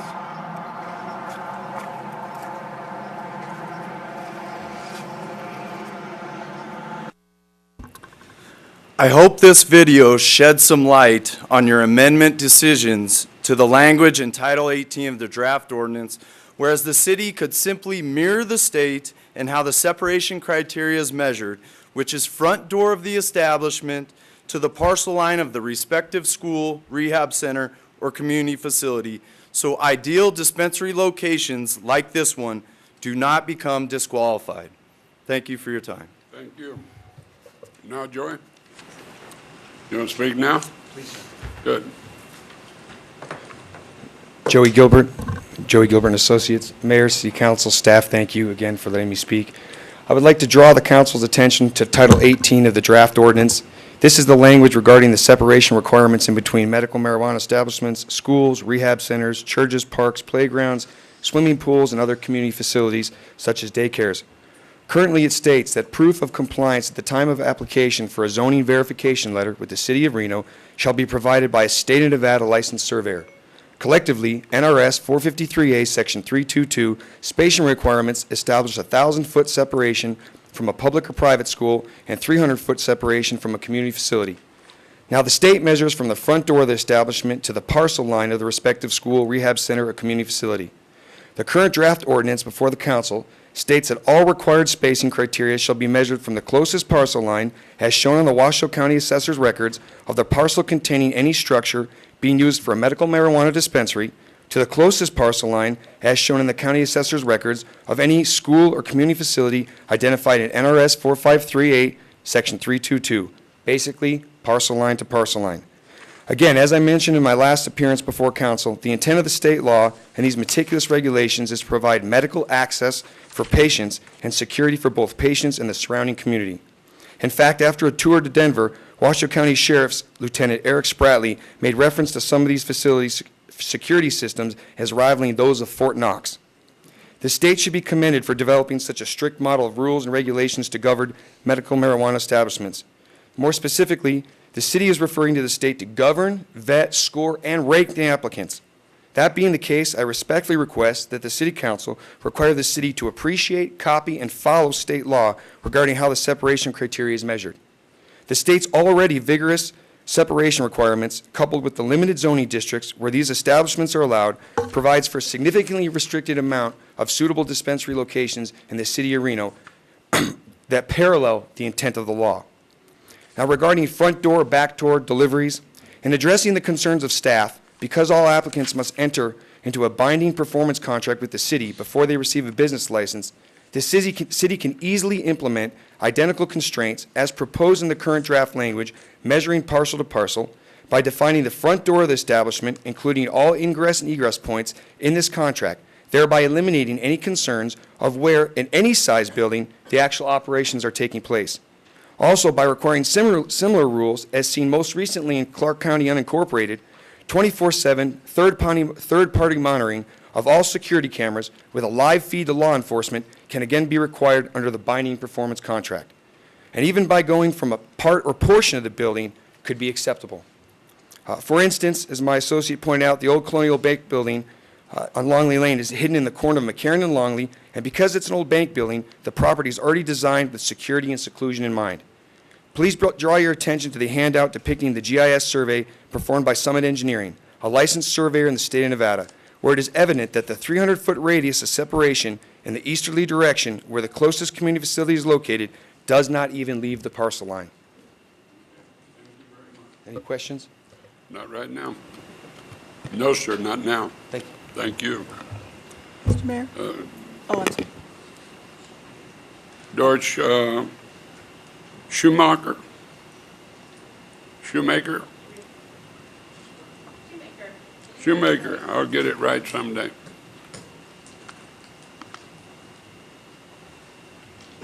Hi, I'm Doria Shoemaker for the record. I'm here as a participant in this process and as a mom, and knowing that when people need their medicine, that we should treat this as if it were a pharmacy. And the more restrictions we're creating, the more parameters we're putting on of how easily this is accessible to patients. I'm asking that you create the lines like the state did from parcel to front door, and this will allow more options for people to access their medicine. Thank you. Thank you. John Sutton.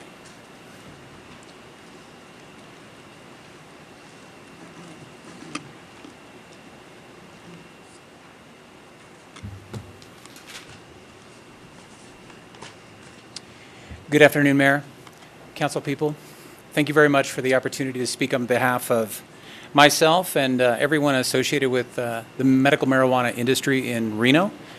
I'm representing specifically as Managing Director, HWW Wellness.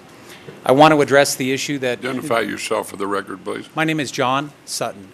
Thank you very much. Thank you. Specifically regarding the proximity or the measurement, I know that Nevada stipulates that it is 1,000 feet from parcel to front door, and we're debating today in terms of whether it should be 1,000 feet from parcel to parcel.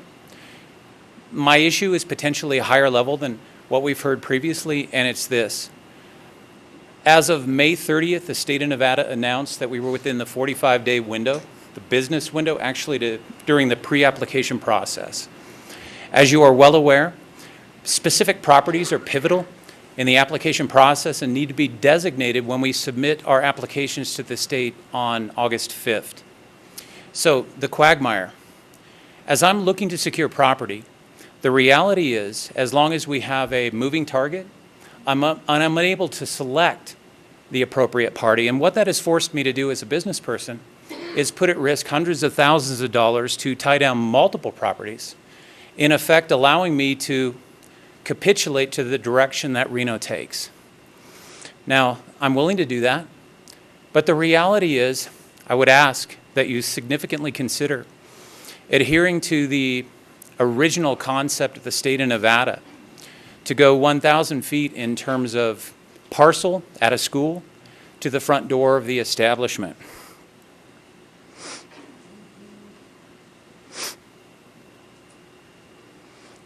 Any questions on that? Not right now.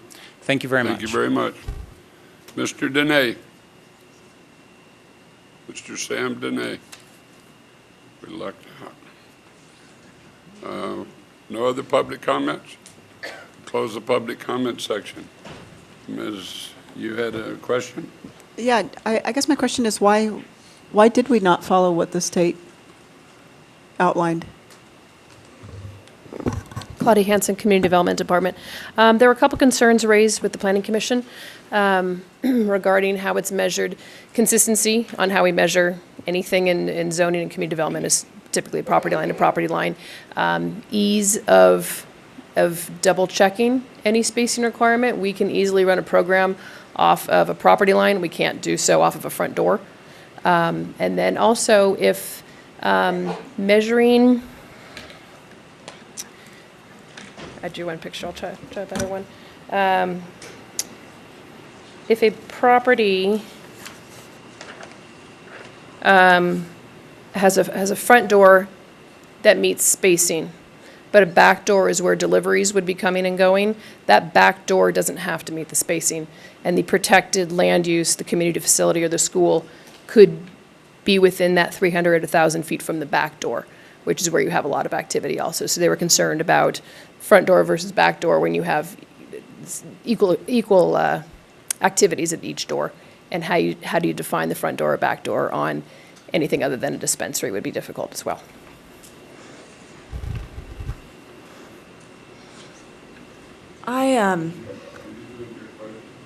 Yeah, I was trying to understand what the reasoning was. It seems like we've tried to make it clear that we were following the state in all instances.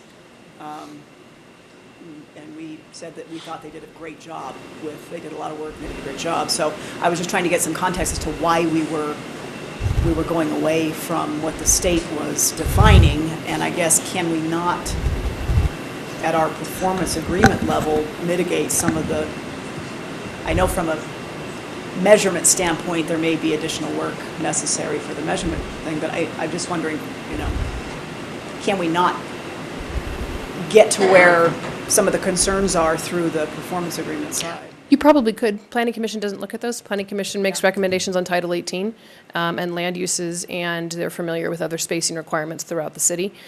So they were being consistent with how we measure other items. This is slightly more restrictive than state law. So it still meets state law, it's just more restrictive. And they were looking at the front door versus back door, ease of measuring, and then the ambiguity of how do you measure from that front door? Is it radius or is it walking distance? Why they made the decision they made. Okay. Thank you. But I mean, I'm convinced or moved by the conversation because on that property he showed, he could come through for a lot line adjustment, you know, carve out that parcel, meet setbacks, and probably do it. And so, you know, it's really almost a platting exercise that can achieve that. I mean, our concern, and I remember it because we had the joint meeting, was, you know, when a surveyor comes through, it's really easy for them. We want to be pretty quick in customer service and be able to pass these things through, you know, at the table, check the box, the surveyor letter. But we could just as easily accommodate it, and there may come in by having, I don't think we have a city surveyor anymore, okay, but getting a surveyor on contract, maybe we have to up our fees a little bit more because we're going to have to cost this out a little bit more, and everyone that comes in, we've got a surveyor ready to go and run some lines right then. I could see a situation where someone might be 280, 290, and they're like, well, I'm going to have building permits that are going to move the front door. That's fine, but I do think that some people won't make it, and it's just really because of the way at some point some lot lines were drawn, which are, you know, for different reasons. Who owns this? Who owns that? So do you think you can come up with kind of a process to measure it from the front door to the lot line in a way that can make it easy for you all to turn those around when you need to? You can change it to front door to property line. We just won't be checking it. Well, but no, what I'm saying then is either having the surveyor do that same check, run those same numbers. They will be. That's how the ordinance is written right now. Okay, so we'll go front door then.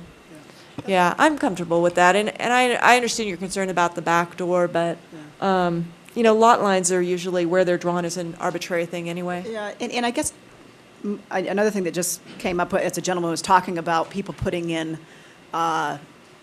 securing multiple properties because they're unsure of the definition. To me, the whole crux of this is accessibility. And by the ambiguity of it, are you somehow keeping some of the people who may not have as deep of pockets from getting in on some of the properties? I've already heard from multiple people that they're having a really hard time finding the right properties because of this lot line drawing. So I think from an accessibility standpoint, I am absolutely in support of the front door to the parcel line. And you have the ability to do that. So that's just Planning Commission's recommendation. So that's Okay. fine. I have a, oh, sorry. Oh, no, I completely agree. I think accessibility is key, and also based on our size of population. I guess I have the same concerns as Councilwoman Jordan. But anyway, nothing else. Ms. Zedner? Talk a little bit more about the consistency. I think that we need to give high regard to the Planning Commission's task that they undertook trying to maintain consistency. What other than, for what reason? What would validate a reason for coming up with, we the municipalities, who I believe know land use far better than the state government does, and we know our communities, individual communities, far better than state government does, particularly us here in the northern part of the state and the rurals. There are fewer of our representatives voting on these issues in Carson City than there are Las Vegas representatives voting on what they think is right for your neighborhood and mine. So what would be a valid reason from a planning standpoint, take out the emotional, what would be a valid reason from a planning standpoint and good policy standpoint to not maintain consistency? To not maintain it? I guess it would be with consistency with state law would be why you would not stay with our consistency of measuring from property line to property line. I think, is that the question you're asking? But it's not. We have the ability to do what's right for our communities. Correct. Yeah, and we do site plan reviews, special use permits, protected land uses with gaming or anything else where there's a spacing requirement put in are all measured from property line. So that would be the consistent route to be consistent with the rest of our code. Going front door to property line would be consistent with state law in this case. And confirm what we were advised when we've heard this previously from the visits that were taken to Colorado and wherever to look at other operations, specifically Colorado that now also has legalized recreational. They're in the very same facility, correct? I believe so. We were reported that again and again. Fred Turner, Community Development Director, yes, you had both recreational and medicinal in the same location of the facility we did see. Thank you. I think it's important for us to respect the one power that we have. We have very few that the legislature gives us, but the one power that we do have is good land use planning. And I support the Planning Commission's recommendations. Ms. Brackett? On another topic of the ordinance, all the uses, the 3 MMEs, are all shown in the land use tables as principal uses. And a lot of the zoning districts will allow accessory uses, right? You know, like the arterial commercial property that he showed allows retail. Yes. Allows, I don't know, probably something that personal, I don't know what you call it now, but General personal massage, service. general person massage. Has there been any discussion that, hey, we just want these to be individual principal uses? You know, and I'm going out here in examples, the accessory retail of bongs or T-shirts, you know, like marketing, or, you know, massages, or like, remember when hookah lounges came in, some sort of thing? Have any of these ancillary uses that would be allowed in the zoning district come up, and has there been conceptualization that it's just going to be a principal use? Well, the way it's worded is that any of the MMEs would only be allowed as a principal use. So they couldn't be an accessory to something else. It would have to be, because they're not listed in the accessory table, they're only listed in the primary table. But could they have other accessories up with them, is my question, and maybe I don't think the zoning code would prohibit that, but I think that would probably be something you would bring up during the performance contract. Well, my thinking was where you have the special regulations for primary uses, that maybe in that table you state that other accessory uses are not allowed with this principal use, or something along that time, kind of firming it up. I mean, if there's a need with the product for something, but, I mean, you could almost get in a cultivation facility, which is, what is it, IC or something, or I? The industrial zones. Industrial zone. You could almost, or at some of these, get the dock office as an accessory use in there or something. I'm trying to get into some of these, you know how uses kind of proliferate within a primary use. Mr. Mayor, Fred Turner, Community Development Director, and we're looking at state law right now specifically for that. You're right, as a principal use, you could have accessory type uses. For instance, when we visited Denver and a dispensary, they actually had, they did have, I guess, a water bong or bongs there to, and they did have some edibles that were in that area. What we're proposing here is to have standalone business licenses for each primary use, principal use. And if there is an issue with the city council that, and as they're looking at here, if we did not want to have accessory uses as part of this, say T-shirts or things like that, we can work that through the business license with our performance agreement. Yeah, because, you know, you can have multiple business licenses too. The operator can have his cultivation facility here and, T-shirts over here, you know, the retail. So I don't know, have you heard across the state as this goes around, have you heard any discussion about the accessory uses that could proliferate off of any of these different facilities?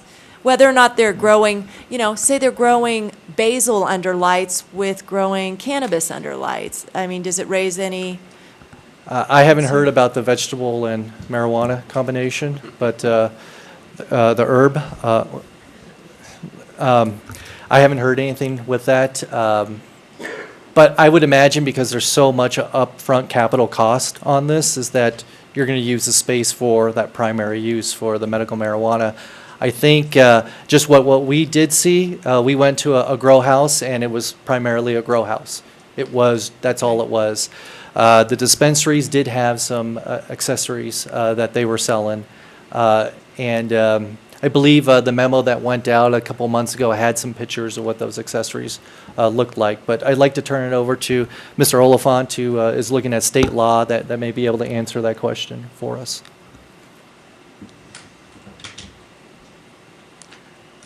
Afternoon, Council. Sean Oliphant, been retained by the city on the medical marijuana ordinances. The medical marijuana dispensaries are required to be in separate buildings, separate actual locations.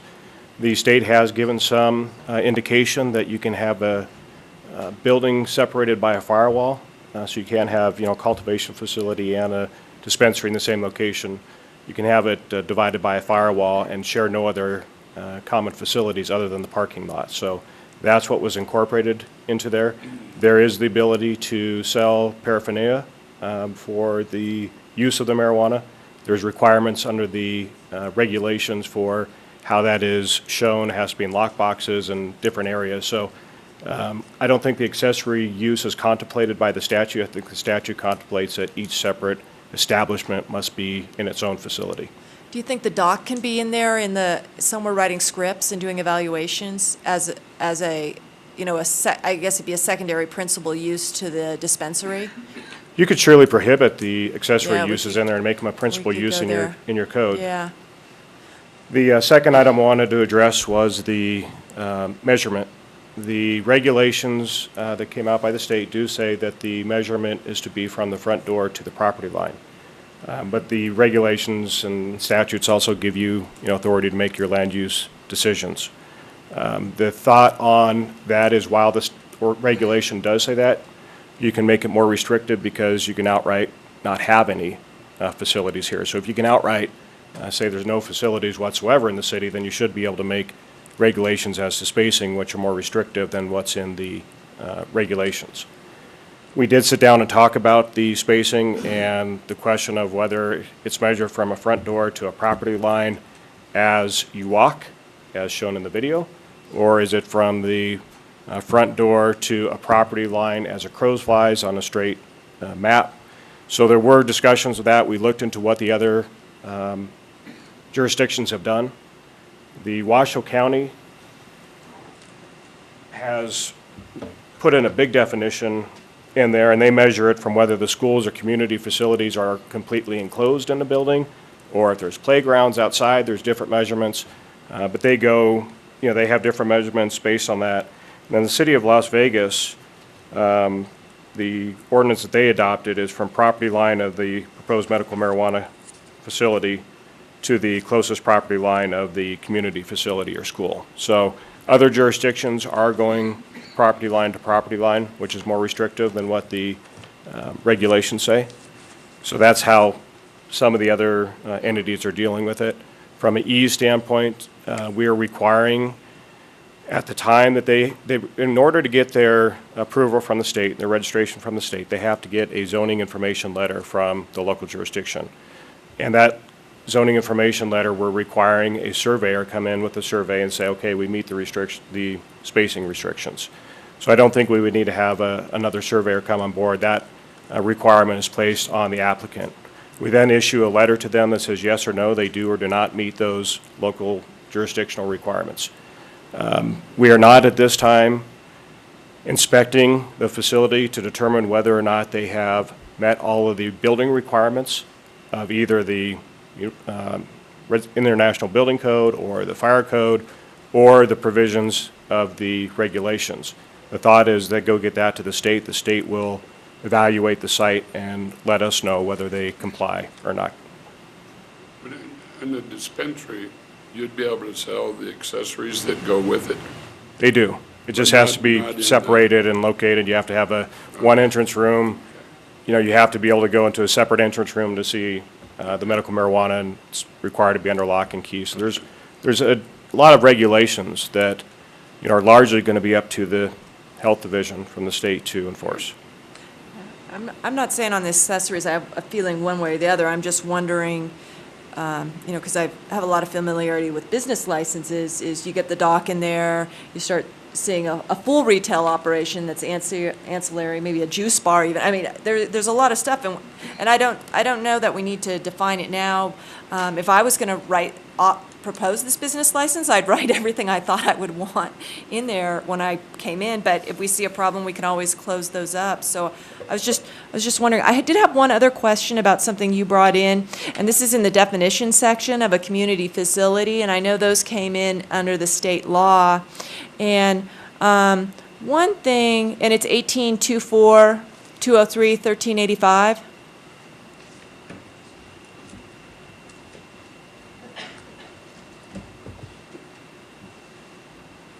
Yep. Yeah. A licensed facility that provides daycare to children, licensed by Washoe County Social Services? Is that who we mean? The city of Reno. Okay, because they do have to have both, okay.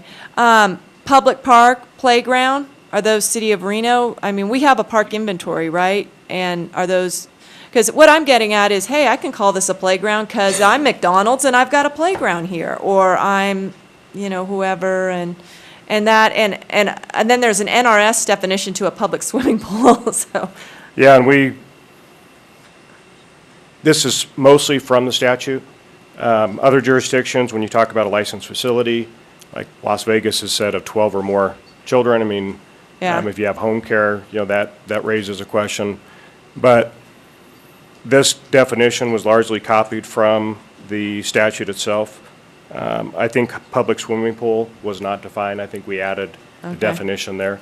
But surely you can tighten that up, you can change it, but the definition of community facility is actually defined in the statute. And so, you know, it'd be our recommendation to stay with that statutory definition. Yeah, I mean, I guess a lot of these community facilities get into that gray area of nonprofits that we don't necessarily have business licenses with. I know the business revenue officers go out all over town and find churches, and they're not required to have licenses, but we ask them to have a nonprofit registration. I mean, I have seen in this community people saying, I've got a church in my house, and then it gets into an area. So maybe we should tie it down a little bit more to, you know, a city park, a city playground, and particularly a church, synagogue, or other business that, you know, at time of application has a nonprofit registration with the city of Reno or something like that. I don't know. What are your thoughts on that? I agree with most of what you said. Going back to a comment made earlier, the licensed facility for childcare would be social services. Yeah, because there are some nonprofit childcares Yeah, out there, yeah, which we okay. wouldn't know about Okay. at the city. Public park, playground, I see we're looking at churches. Churches are challenging. We would look at it to be the nonprofits, the registered nonprofits, because Nonprofit as you know, we registrations. don't license Okay. them. Yeah. And we can add that in there. Yeah, I think we should, and I think we should call the park or the playground City of Reno. I do. And, you know, if someone pops up later and has a problem, you know, I've got a church, a religious worship spot, and I'm within the area, well, you know, you're not registered, unless we feel we have a weakness in that we can't require them to register anyway. Or, you know, maybe we could say as known to the City of Reno or something, I don't know. That's going to be really, Yeah. that would be hard to follow Yeah. on that one. The playgrounds and parks, just the City of Reno ones, I would be concerned if there's a county one or if there's a private one in the area. It's But challenging to do that. Should a homeowners association park, you know, in a PUD count against someone who's trying to find some land? I mean, will it come up? You know, I don't know. I think we're only talking about 2 uses too here, aren't we, Bet? Right. Any other questions? Somebody want to make a motion? Ms. Jordan? I would make a motion that the front door to parcel line that the state currently has in place be the one that we adhere to. Have a second? Yeah, I'll second it. I mean, I'm raising a lot of questions that I hope don't come up, but I do think they could be concerned. But with some little activity, I guess we'd be okay. But you do, you're going to have to reach in and take some administrative discretion on how you're going to do these, and you feel you have the tools. Okay. Y'all feel you have the tools at hand in terms of that distance, the park, a playground, and so on? Okay. All right, I have a motion and second. Any Mr. further Mayor, discussion? just to be clear from Councilman Jordan, this is a motion to refer with some changes, correct? Yes. Thank you. Do you have something, sir? Yeah, the question then would be measurement, how you measure it. Is it a direct line from front door to the parcel, nearest parcel? How does the state do it? It doesn't say. It just says, shall be from the front door to the parcel, to the Okay. community facility. But what other Straight line. jurisdictions have done is define that as being a straight line. Straight line. My motion is modified to include that. Is that okay with the second? Any other discussion? I will not be supporting that motion for the reasons that I expressed earlier. I do believe that we need to maintain continuity and consistency in Title 18 and our planning, and I believe we know our communities better than the state. Okay. Have a motion, second. All in favor, say aye. Aye. The no, show the vote. 4-1. Thank y'all very much.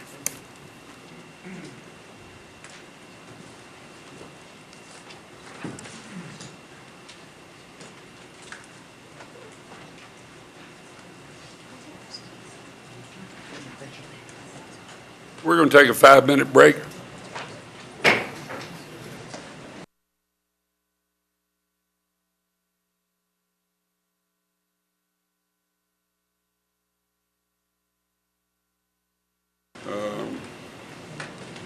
Item F5, Madam Secretary, have all the notices been sent?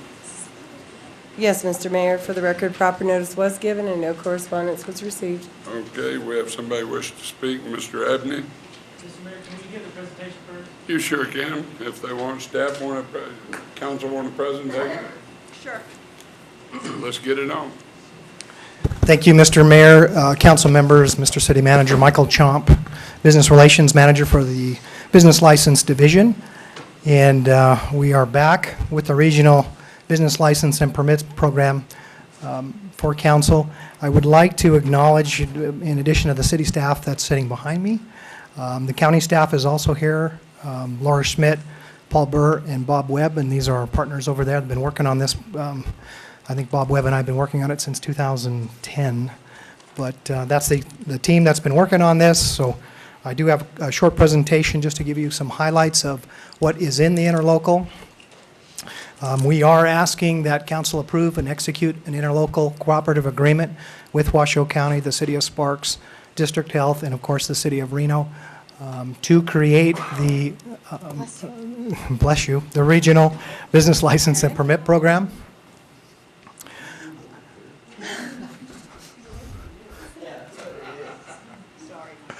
That's okay. Bless you, Mr. Manager. The interlocal not to exceed $472,000, $222. Part of the action for you today, this approval is contingent upon the Department of Taxation's approval. You also have on your agenda approval of a medium-term obligation resolution in the amount of $300,222. And I'm asking for additional direction. As you may remember on the presentation in October, we are proposing a regional technology fee to help offset the cost and recover the cost of implementation of this program. Previous council action, October 2013, we were before you. Staff was directed to continue with vendor contract negotiations with Acela, develop an interlocal cooperative agreement, which is before you, review financial or financing options to help pay for the program, and explore a regional technology fee to offset the costs. A little background, the regional executive team was created in April 2010. This is when the 4 agencies got together with a common goal to seek a regional license platform that all 4 agencies can use for our licensing and permitting of our customers.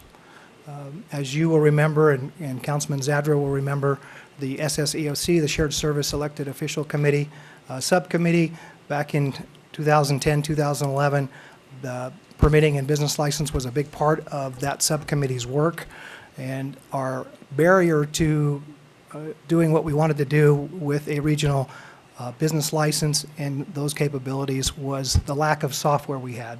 We all had different systems. We did release a competitive request for proposal. This request was released in May of 2012. It was released by Washoe County Purchasing Department. They did that on behalf of the team. We selected Acela in April of 2013 as our vendor. And I failed to mention, but Tracy Rutherford from Acela is also in the audience. A little background on this project. For the business licensing piece, we are currently using our existing financial system. The module we use doesn't have online capability, and it's limited mobile access to our field staff. We don't have the ability to share data, and part of the new program is to share data between jurisdictions and with the Secretary of State's office, particularly the system integration. So we're lacking in that area. So for the business licensing piece, we are moving to Acela Automation. On the building division, currently they are using Acela Automation. It's been in place since 2008. They are going to see minimal changes, simply going to be moving them from a self-hosted environment here at the City of Reno to a cloud-based solution with Acela.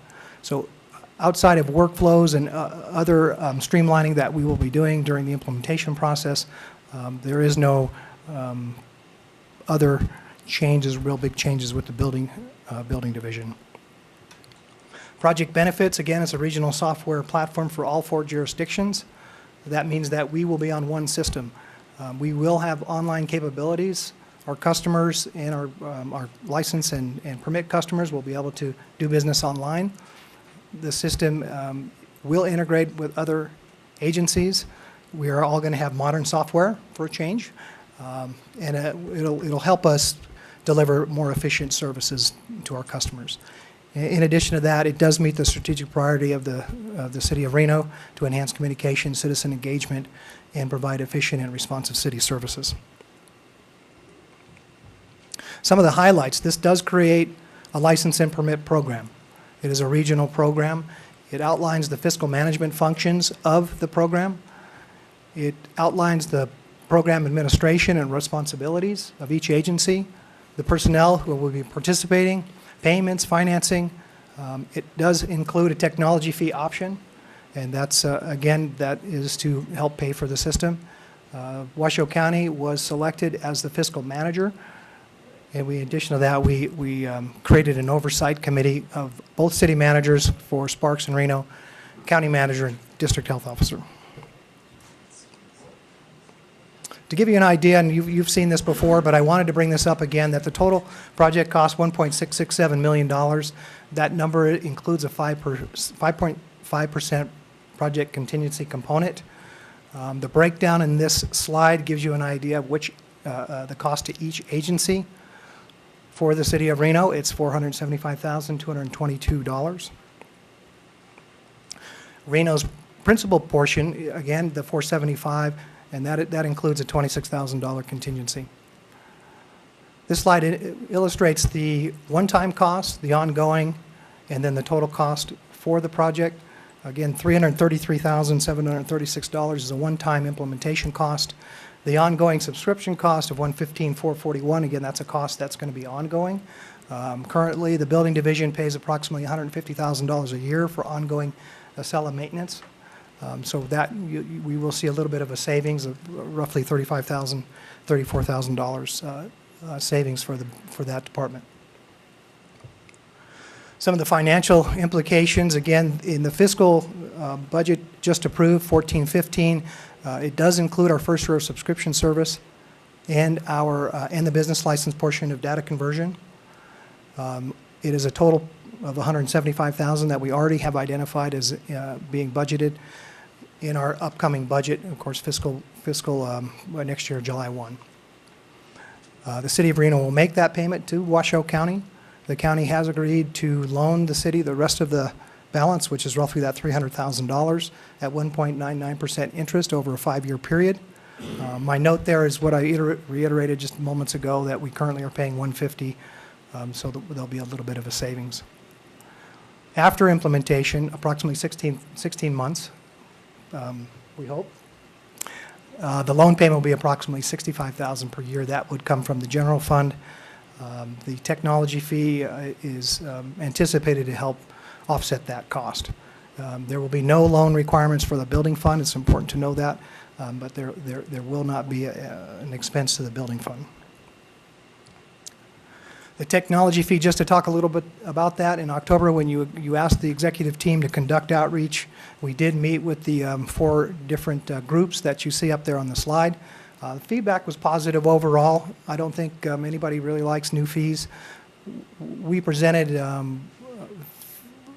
the fees to the users of the system. We thought that was important to point that out, that if you're using the system, you would share the cost of implementation.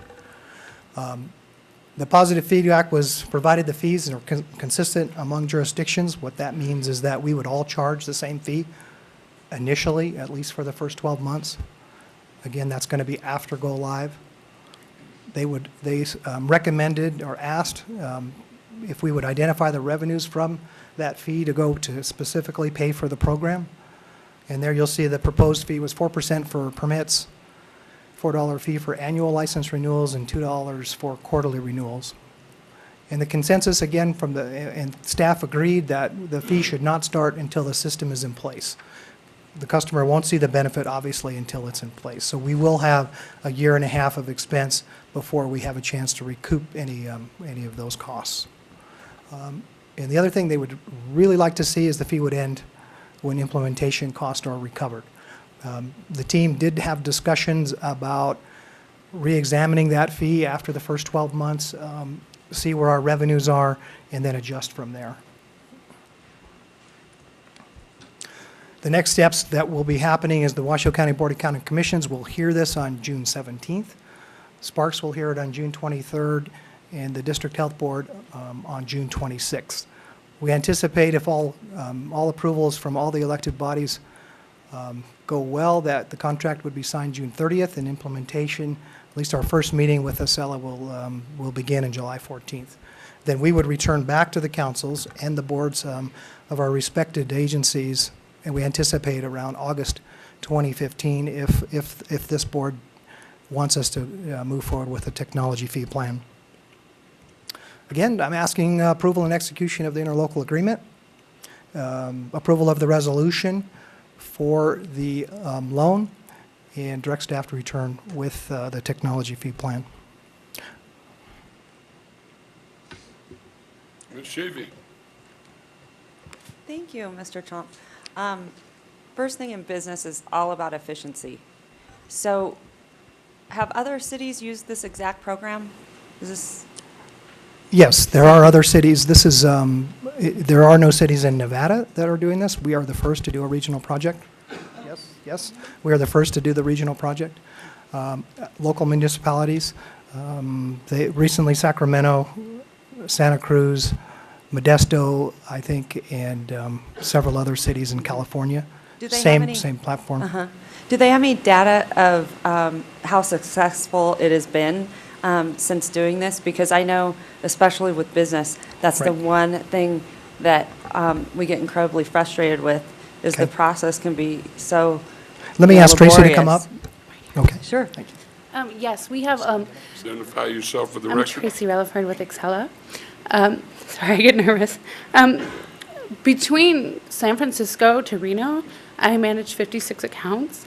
That's City of Sacramento, San Francisco, Oakland, Sacramento County, City of Sacramento. Okay, great. Every large county Okay. in Northern California. And for business license in particular, the city and state of New York, the state of Montana, Abu Dhabi, Sacramento County, Berkeley.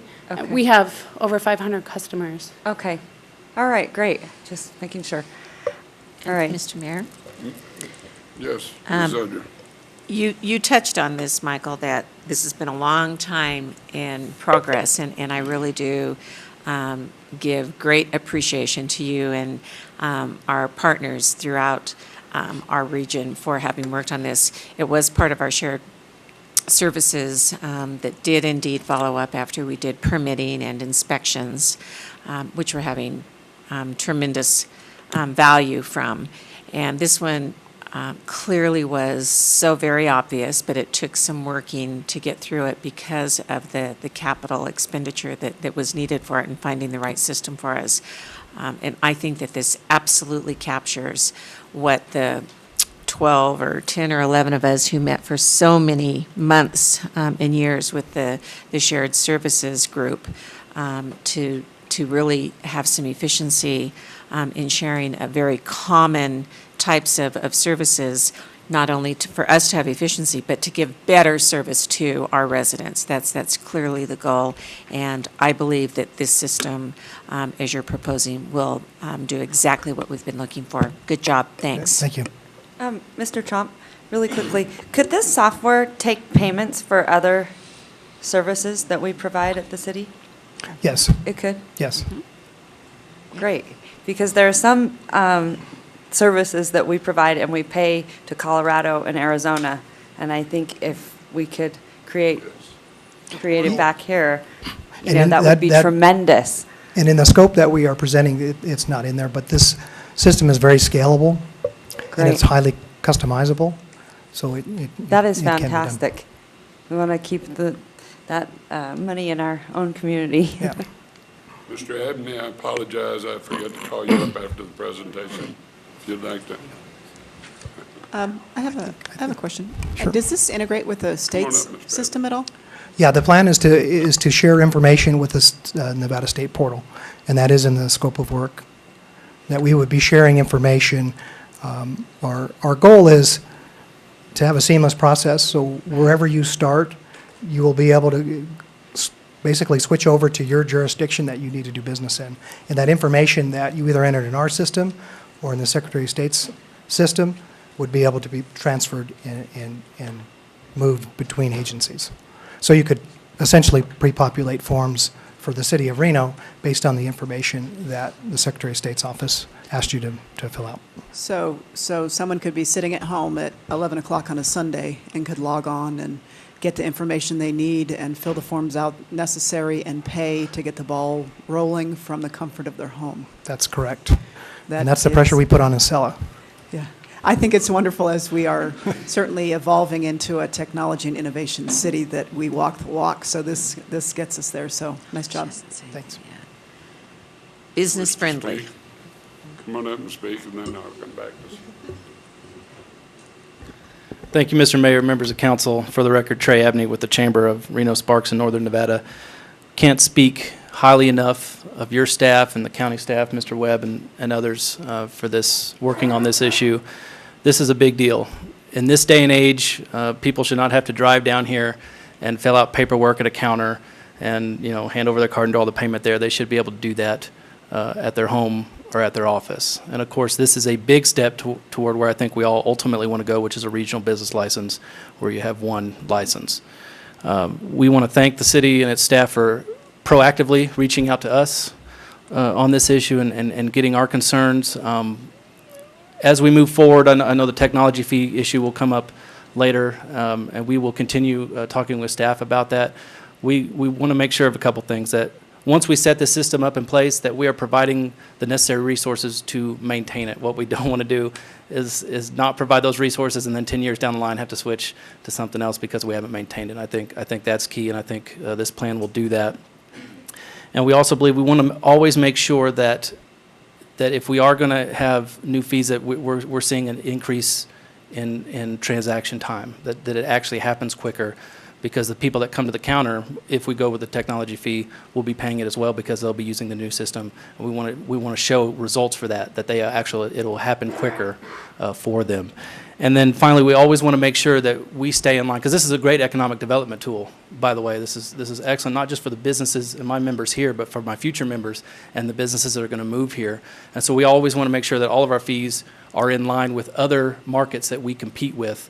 And I know I want to praise this council. I wasn't here at the meeting when you lowered a lot of your development building fees to bring them more in line. And so we always want to keep that in mind with any fee. But again, this is a great first step. This will be excellent for business and economic development.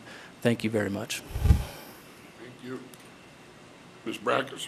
I have a few questions, Mr. Chom.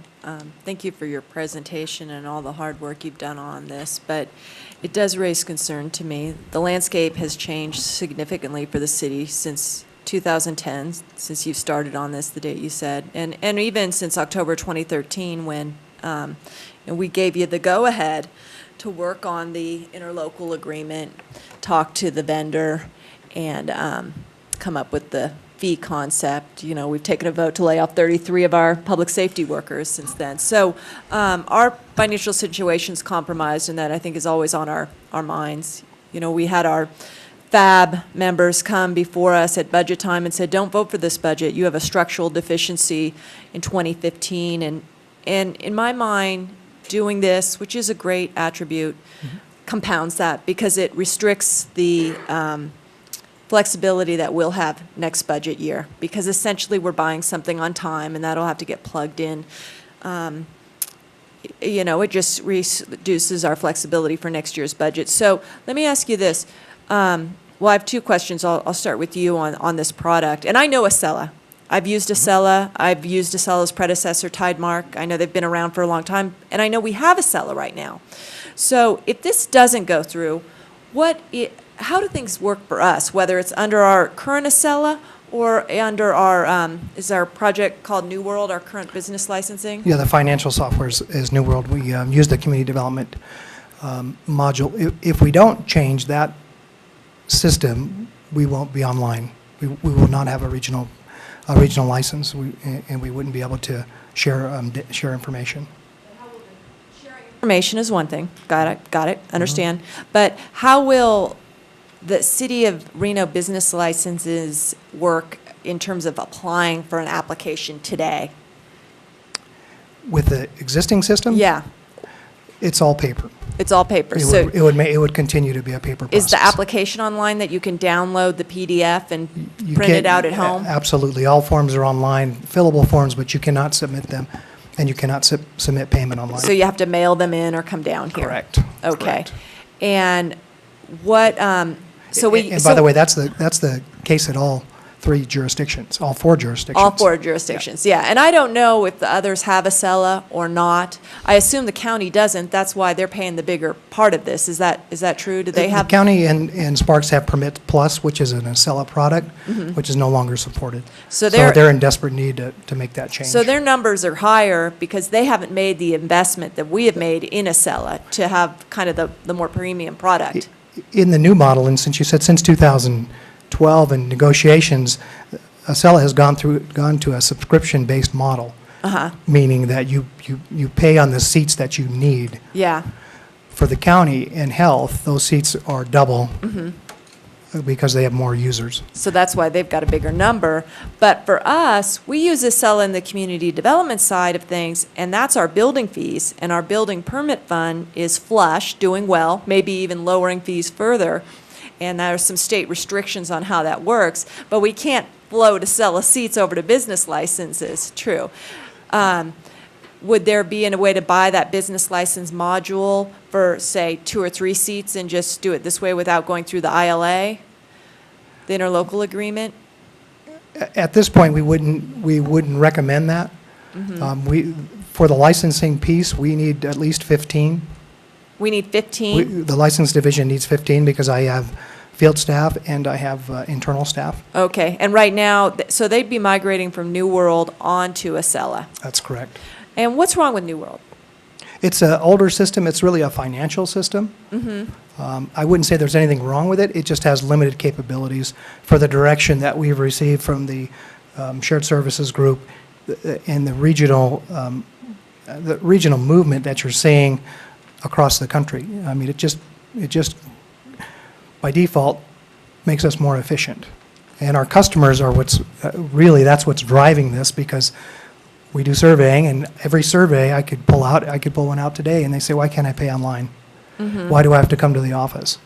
And that's the situation, you know, region-wide. And we made a decision to not implement just Reno. We made a decision to do this regionally. Again, part of what the direction was.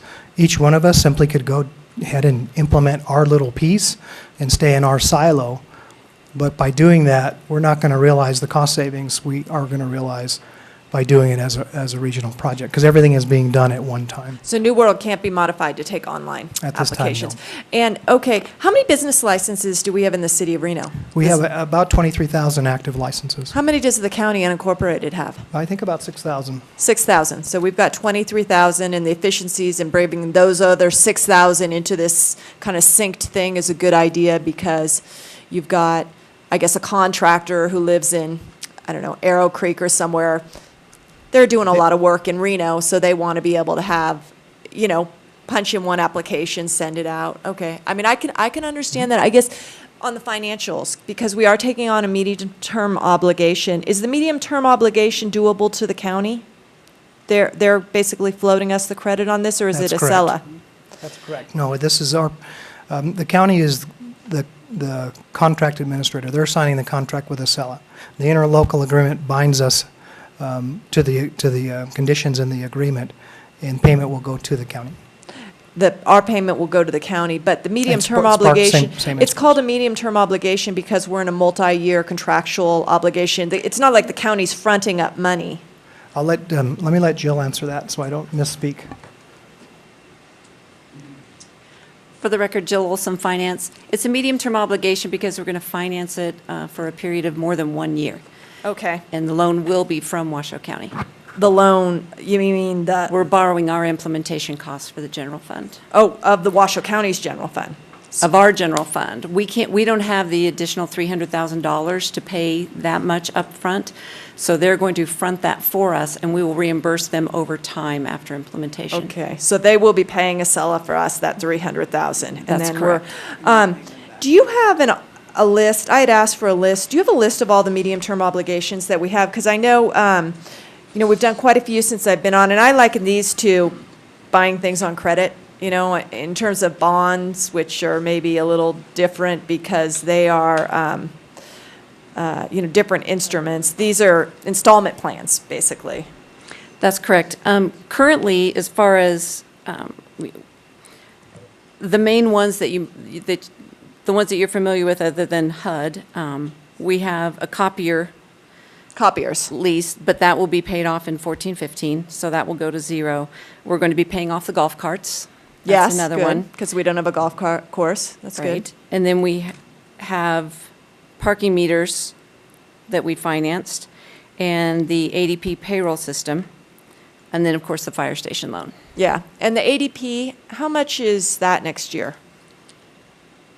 $250,000 payment for FY 14-15. When does that one expire?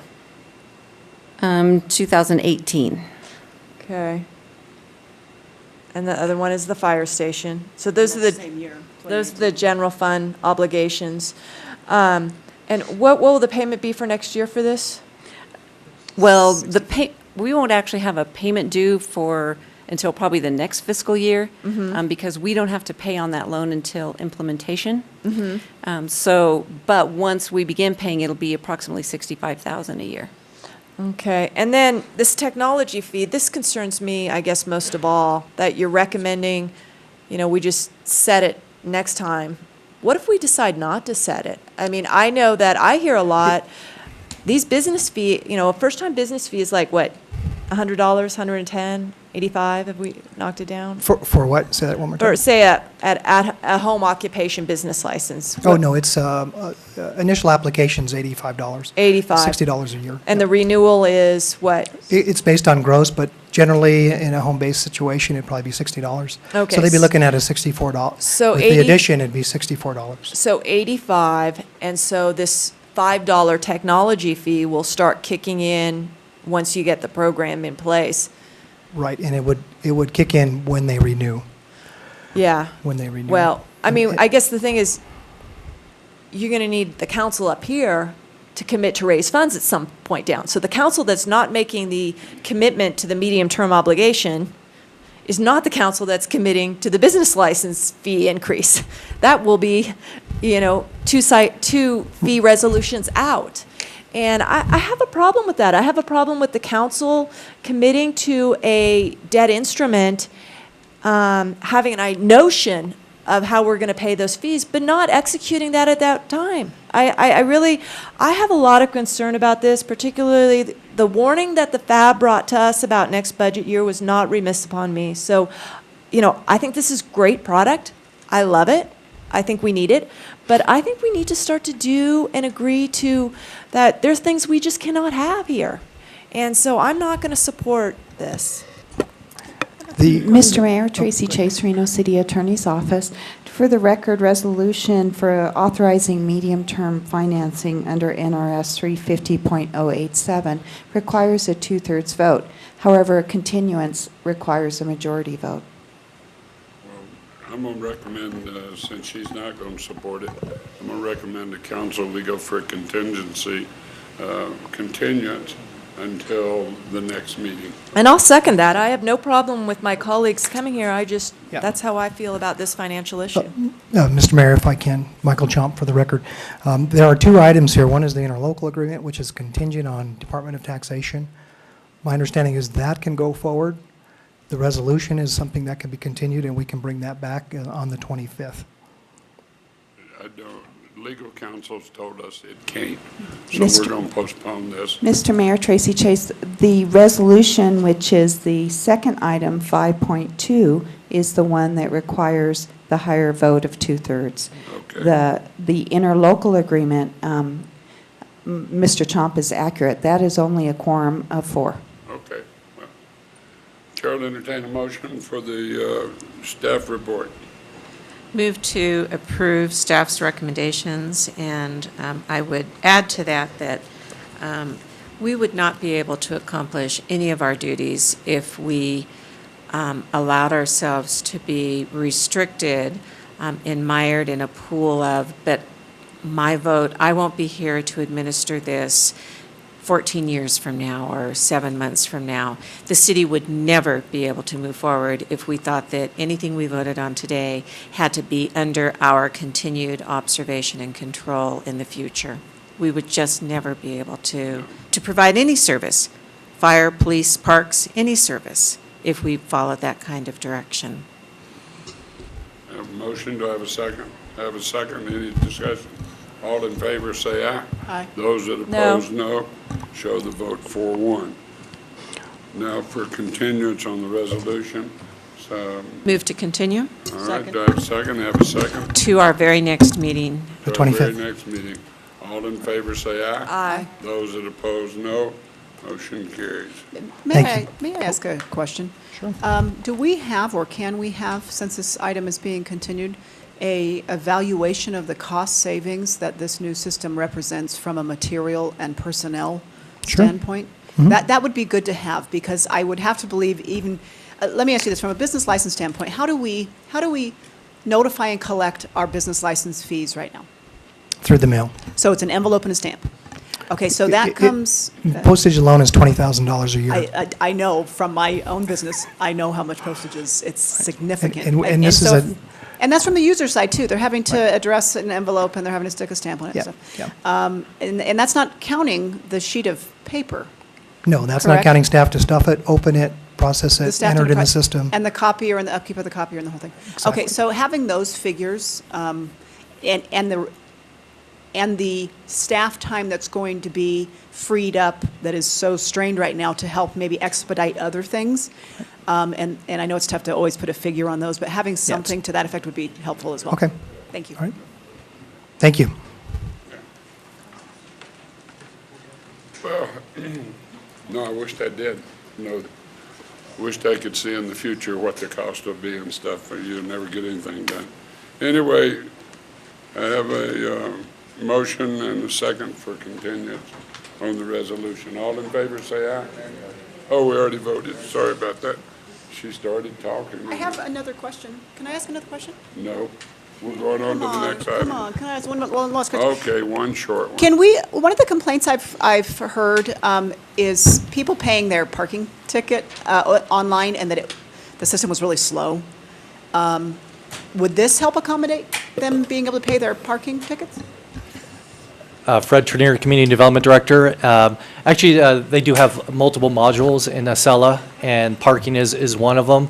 But Lynette Jones, our city clerk, actually is responsible for the payment of, takes the payments Okay. of the parking. But it was online is where the person was Correct. stating that the system took a really long time. And actually, while we're sitting here, I got an email from our IT department that says the software we're using is so outdated that it's going to be obsolete soon. So I'm thinking that that's one of the issues, and I'm going to work with John Flansburgh to determine what Mr. we Mayor, do Tracy next. Chase, Reno City Attorney's off the Office. agenda. Certainly, the parking can be on a future agenda item. Okay.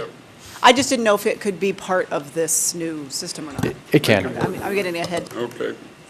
Now we'll go to resolutions, item H1. Resolution number 7979, resolution classifying various components of fund balance as defined in Governmental Accounting Standards Board Statement Number 54, Fund Balance Reporting, in governmental fund type definitions. I have a comment on this. I'm wondering if we could, I get what this is going on, but I'm wondering if, number 6, we could put a provision that we provide in budget each year a list of all and any proposed changes to our, to these different fund types. Would you be amenable to that? What do you, So that, well, I don't understand your question. well, that there's directions provided. This is a resolution, and it would show that in the budget each year, we get a list of any and all proposed changes to the different fund, to different components within each fund. Because right here, you've got the assigned fund balance, as assigned fund balance for special revenue funds, debt service funds, and capital project funds. Okay, so if you have a new component under, say a restricted fund, okay? Is that one, that's one of the new ones that's coming in, a restricted fund? And you have, say, 6 things that are listed in there. A restricted fund is the ad valorem, street override, it's the TUMWA funds, and say any proposes to change. So there's an annual counting of within each of these funds, what are the different components? It's the ad valorem, it's the payment for the retrack, and so on. Robert Chisel, Director of Finance and Administration. This is when we define restricted fund balance, that those are for such things as you say, debt service funds.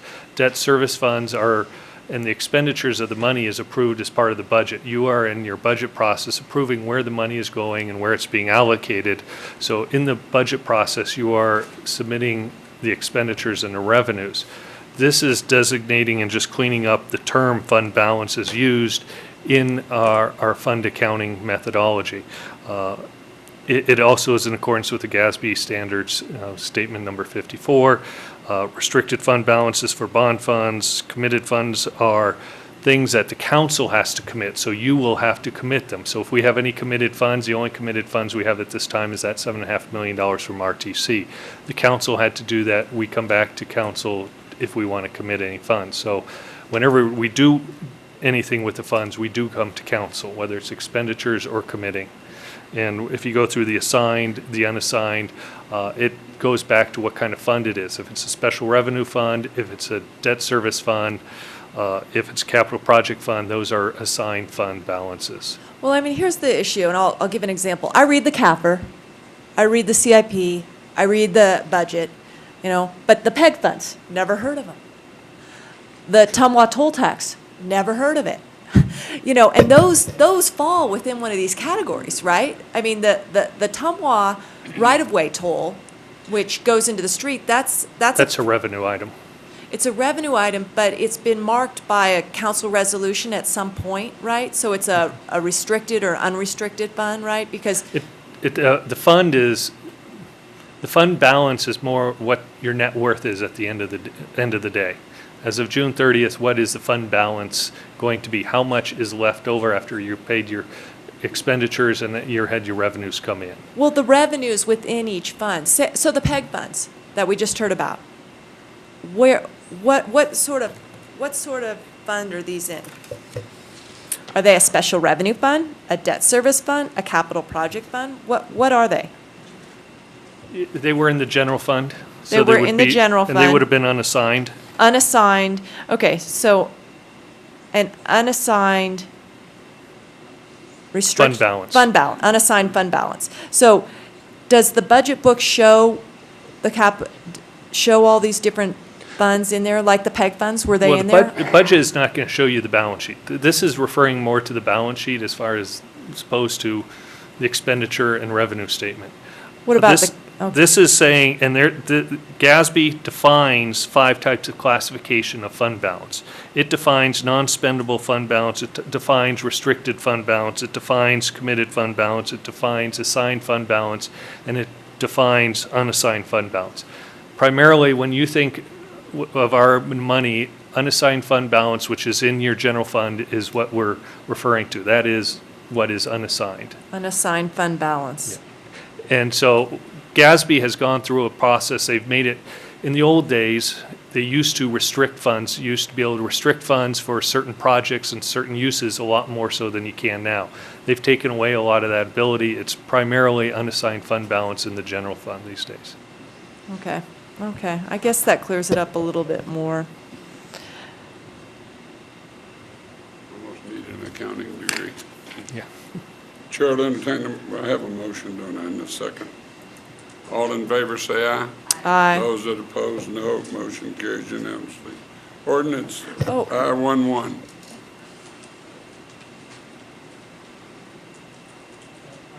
Item 11, Mr. Mayor, is the acceptance of the business impact statement for the amendment to Title II. If you have a motion on that and accept that, then I can read the ordinance as the second part. I have a motion, second. All in favor, say aye. On this also, and it's kind of two-part. First of all, I understand what's going on. The RSCBA has decided that they want to tax certain sorts of lodgings, expand it, and they went in and did the motions on doing that without, really a lot of coordination, which I think is a kind of a problem. But my question is, how does this impact our business licensing components? Because we don't usually require business licenses if you have 2 or fewer dwellings on a property. So are we opening up a whole new classification of Reno City business license holders here? Robert Chisel, Director of Finance and Administration. I'll turn to Fred Turnier for the business license portion of it, but I'd just like to point out the RSCVA had requested each of the local agencies to change their ordinances. All of our ordinances, Sparks, City of Reno, and Washoe County, are all basically mirrored to the same ordinance to create uniformity and make it easier for the RSCVA to collect, and it also makes it easier for businesses to operate within Washoe County. And they also found out they were leaving a lot of money on the table where other people are renting out 2 bedrooms or different things like that. Yeah, and In fact, I believe it was primarily. I'm going to have us look into it a little more because we're overlooking. And I get that. I just think, we're the jurisdiction and the special agency with taxation power is the driver. I don't know who should be the driver. I think maybe this should have been brought forward in a little more of a proposal way. But my question is very specifically on business licenses. What is required for rental properties for business licenses? 3 or more on the same property, is that what it is? That's correct. Michael Chomp, Business License Division, for the record. The code currently reads 3 or more parcels, 3 or more units on one parcel. Okay, so if you have a duplex and you're renting it out right now for whether long-term or short-term, if you go for long-term with, someone who's in, you don't need a business license, but if you're doing it as short-term, you do need a business license and you'll be paying this tax, correct? I don't know about the transient tax, but on the licensing side, if it's a duplex and it's one duplex on one parcel, would not require a business license. If you, for example, own 16 condos in Arlington Tower, each one has its own parcel number, you still would not require a business license. Okay, but here it comes in with this taxation for the lodging, is you could have a triplex it's a triplex, you need our business license, right? Correct. Okay, on the same parcel. But say you have a duplex, and you've got a renter in there, and so on. You don't need a city license. But now, under this regulation, if you have this duplex and you're renting it, say as VRBO or Airbnb, you don't have a tenant, are you gonna have to get business licenses for this? We're gonna have to look at that. Yeah, I'm gonna have to get with legal staff and look at that and see if the change makes the distinction. See, I don't think this has really been thought out, how this corresponds to our licensing. What is it you want? Okay, but to Mr. Mayor's concern, our staff, business license staff, has been looking at rewrites to Title IV, and that was one of the concerns we had a while back. So if an L item is the way to move forward with that, that's what we'll do at a future meeting. To look at that, and we could possibly change that. Just really to require 3 units or more would require a license. And by the way, licensing for rental is a flat fee, so it's $48 for the first 3 units, $5 for each additional unit. So if you had an apartment complex, for the first 3 units, you're going to pay $48. For each additional unit, up to the number of units, you're going to pay $5 additionally. But say I have 10 single-family homes all over town, I don't pay on any of those. You're not going to be required to get a business license. But if I have 2 of those, having transit lodging, then I pay on those transit lodging, and we don't know if I'm going to have to pay, hold a business license. That's one thing I want to ask them to look into. I think then, in that case, we should hold off on this. I don't see a huge hurry, and coordinate it all at once. My other question is on the 28 days. Is the 28 days in what period? Robert Chisel, the 28 days has always been in the ordinance and is consistent with the county and the city of Sparks, and it is 28 consecutive days. And the idea is that if as your example is to transient lodging as opposed to somebody who is renting a house or renting an apartment. 28, Days. fewer than 28 consecutive days. So if I go 3 here, 3 here, okay. I think we should hold off and look at this until we coordinate it better with the concept that the mayor has. I don't see what I want to talk about. If I can find my notes and run it. I would also point out that the county has already passed an ordinance amending their county code to take effect July 1st, and Sparks is in the process. So. What are they doing with their business licenses? Are they now requiring? I don't know what they're doing with their business licenses. This is in relation to the room tax.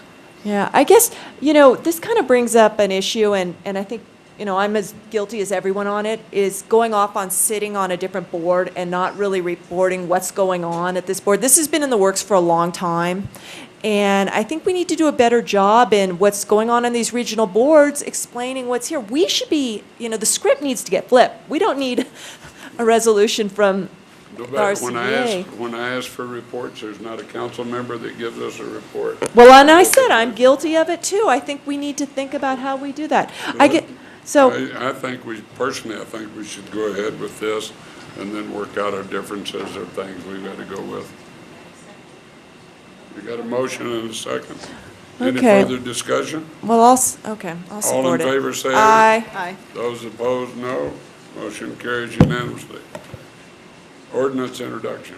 Which is I-12.2, it's bill number 6905, ordinance to amend Title II of the Reno Municipal Code Administration, modifying the definition of transit lodging to require property owners renting less than 3 transient lodging units to pay transient lodging tax and providing other matters properly relating thereto. I'll refer. Motion and second. All in favor, say aye. Aye. Those that oppose, no. Motion carried unanimously. Mr. Item Mayor, J1 is may I ask for some additional information for our second reading on this item? I'm curious, I'd like to see what exactly this tax is going to be. You know, go on to VRBO, Airbnb, get some, medium rates, and tell us what, is it flat with all the other hotel rents then? Basically, it's an equalizer that if you're, it's funny because we've got our room taxes so spread out around the city. Robert Chisel, Director of Finance and Administration. For the record, real quickly, RSCVA had estimated that the additional revenue that would come in from this was about $400,000 a year. Most of that was going to come from the unincorporated area. Unincorporated? The unincorporated. Very little of it would be coming from the city of Reno or city of Sparks, very small amounts. They did not see it. They just, part of it was for consistency. Most of this is going to be from the vacation rentals, the home rentals up at the Incline Village area. And what, does any of this revenue, 400,000, go to the cities, or does it go Some all of to it- RSCBA? No, depending on the room tax, some of it is allocated to the city, some of it is allocated to the city of Reno's debt.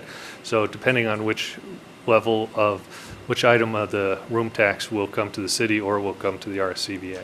The $900,000 we get every year from RSCBA, that goes into our parks budget on a assigned fund balance. I don't know how that's assigned, but will that increase? Is that sensitive to this? Yes, it is. I can't tell you how much it is. It's all supposition by the RSCBA at this time. But I could come back at the next meeting with a breakout. Okay, that would be great.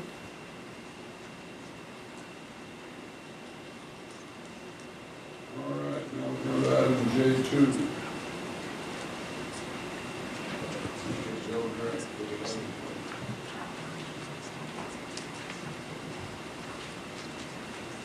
Did we want to wait on this one until after we get our charter committee meeting? No? Okay. Good afternoon, Mr. Mayor, members of the council. Do that. Yeah. You're postponing this item?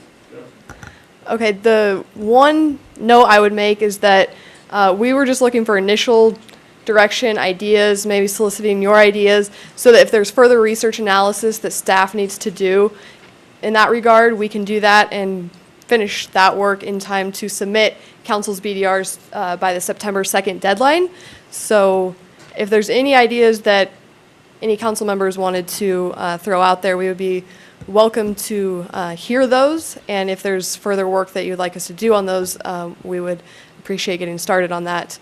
But certainly you don't have to make a final decision today as to which subjects you would like to submit as your BDRs. This was just for initial direction. I think we ought to wait until the other two council are back next meeting and we move this item to the next agenda item. 25th? Yeah. Sure. Okay, thank you. Thank you. Mr. Abney, you have something to say? Not anymore. Thank you very much. I thought it took care of it.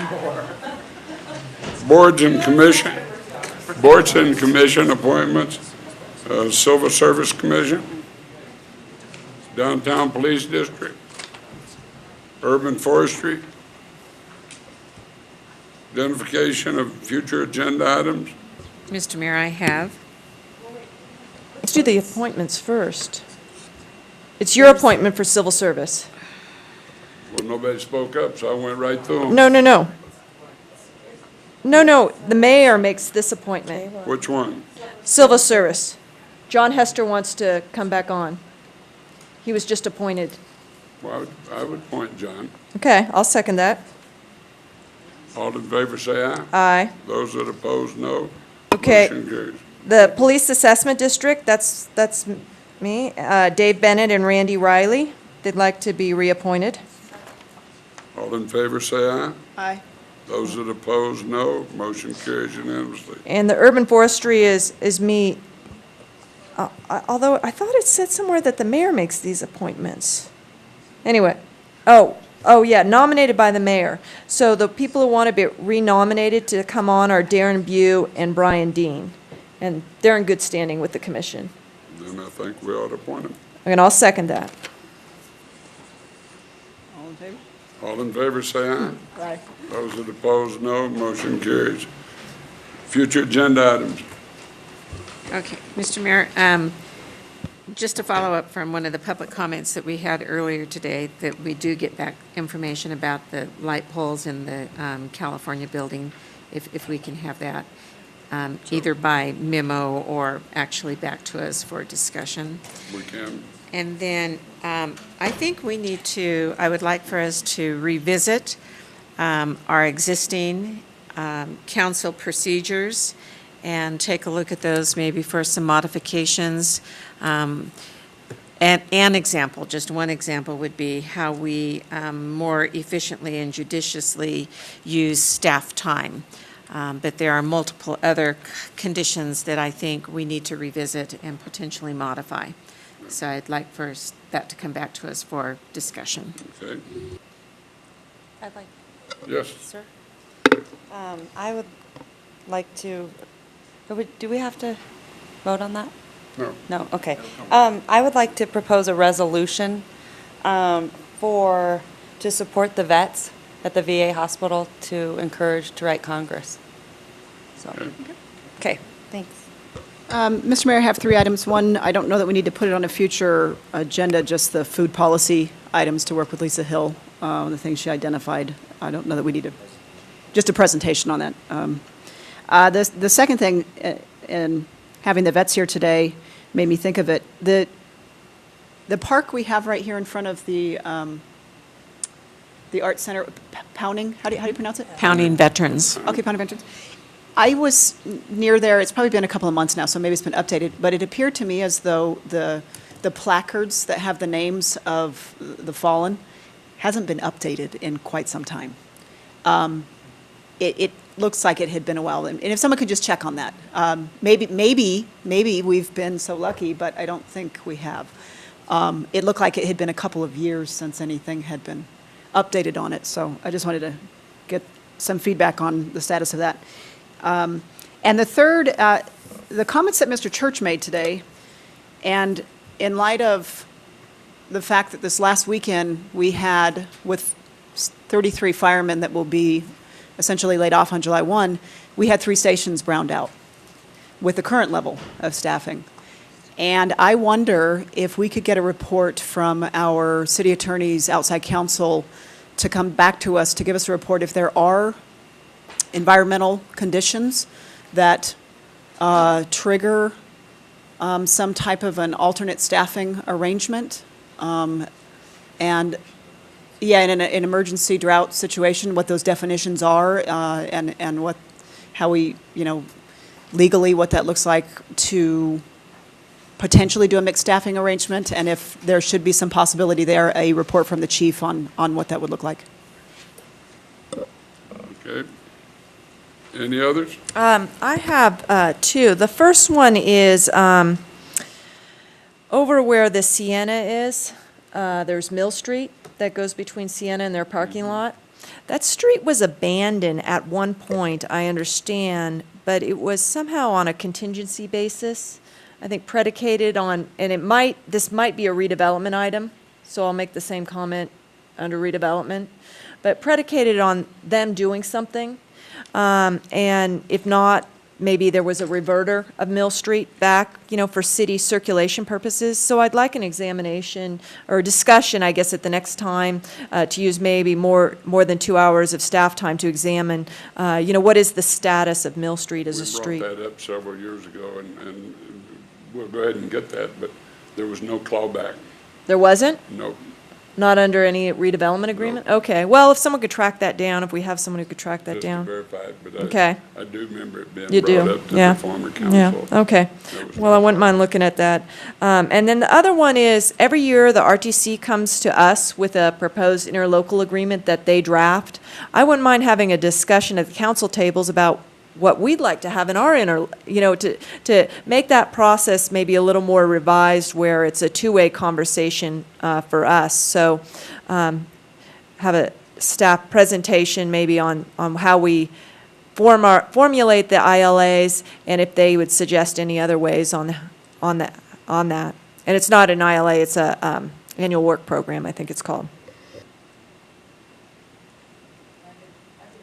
I You have can another one? prepare some language. Okay. I'd like for staff to look into existing business license requirements and fees for those persons renting out 3 or more units as a monthly residential property, whether that's a bedroom or a cabin or whatever. Don't you mean 3 or less? 3 or more. Okay. Right now, I think it's covered up till 3. They have to get a license and stuff, but above that, they don't. No, it's the other way. Above 3, they have 3 and above, they have to get the license. 3 and below, 1 and 2, they don't. So I think the idea is to look into the 1 and 2. That'd be fine if somebody would look into that. Fred Turner, Community Development Director, we do understand it's the person who may own 20 units, but may own 2 units at a time. Right. So we want to look at that licensing. Look at all of them. Oh, scattered sites then? Scattered sites. Okay. Any other items for future? Any liaison reports? Ms. Brackus, Ms. Zadra, Oscar's not here, Ms. Dorris, no, yeah. I don't have anything, but I think under the rules of procedure, maybe we do want to think on some reporting ways. Ms. Sheevy, Ms. Zadra, any reports of professional or conferences? Okay. Approval of reallocation of council donation funds to the City of Reno's Parks and Recreation. Ms. Zadra? Yep, this was for, what do you call it, prescription cards, expense cards that we gave as part of the seniors' activities and the Stuff a Bus. So move to approve.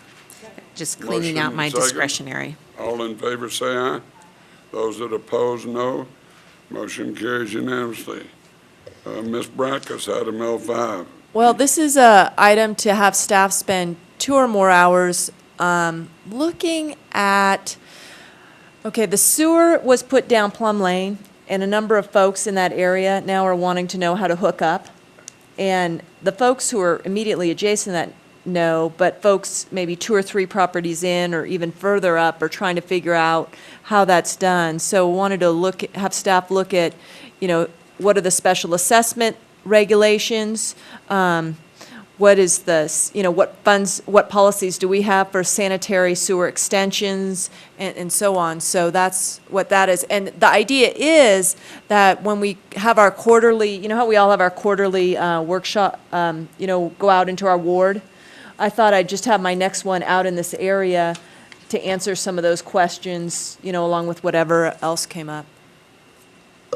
From what I've known in the past, because I used to live on a street like that, there has to be a special assessment district on all of the property owners around it there have to pay. Yeah, and it would be looking in legally to see if, how to do that, what state laws are in existence for Fine. forcing or not forcing too. Yeah. Because there is some rules about forcing them off of Yeah. beach fields and stuff.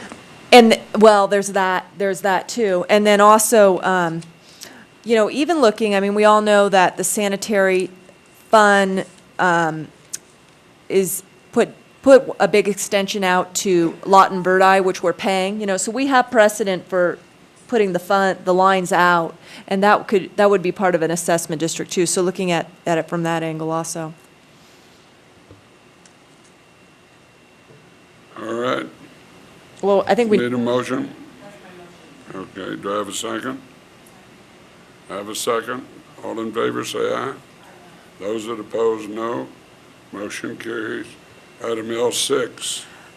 This is an idea, and I put something in the packet that would give direction to the Arts and Culture Commission to come through some guidelines to do a design workshop on, and it's almost like an art exhibit on housing design, picking a parcel, maybe even one that we own, and just showing what the design potential is, and calling anyone who is an architect or a residential designer or in school to be one to submit their design, and then it would be juried by the Arts and Cultural Commission members or someone who's a member of the American Architects, and then we'd pick a winner. And I'm prepared on the next agenda to commit some of my funds to be the juried prize, and I think Councilmember Delgado said he would do that also.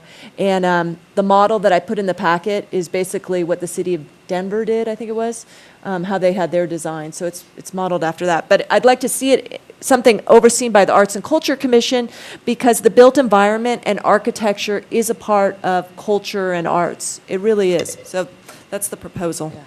And I'm on that committee. I think that they would love it, absolutely love it. Okay. But lots of cities are doing that. Give me a motion. I know. But that's good. Yeah, no, we want. On how to do Have it. a motion? That's a motion. Second. Second. Arts and culture, and I think the community development department needs to be involved too, because they know the land and how to, you know, the design, the building component. So we're not telling developers what they have to build. No. It's just a contest. Right. Art contest, yeah. It's just art. All right. All in favor, say aye. Aye. Those that oppose, no. Motion carries unanimously. Item L7. Ms. Right. Sheevy. So this is a program that I came up with called Parking with Purpose. And obviously, we all know that the parking issue has sort of been a disaster in our city. So I wanted to take, anymore. well, not anymore, but this is our opportunity to take something that was not so great, and I think bring it back and make it better. But what I'd like to do is I'd like to take our old meters and place them in 2 parks as a pilot program, and have them painted through the Arts and Culture Committee with soccer balls on them or stuff that's very artistic. And people can, as they walk out or enjoy this park, that they can stick money in the meter. And that would be a way that we could collect for whether it's water or sod or ways that, you know. Do they have to, my question, do they have to put money in there to park? Or is it voluntary?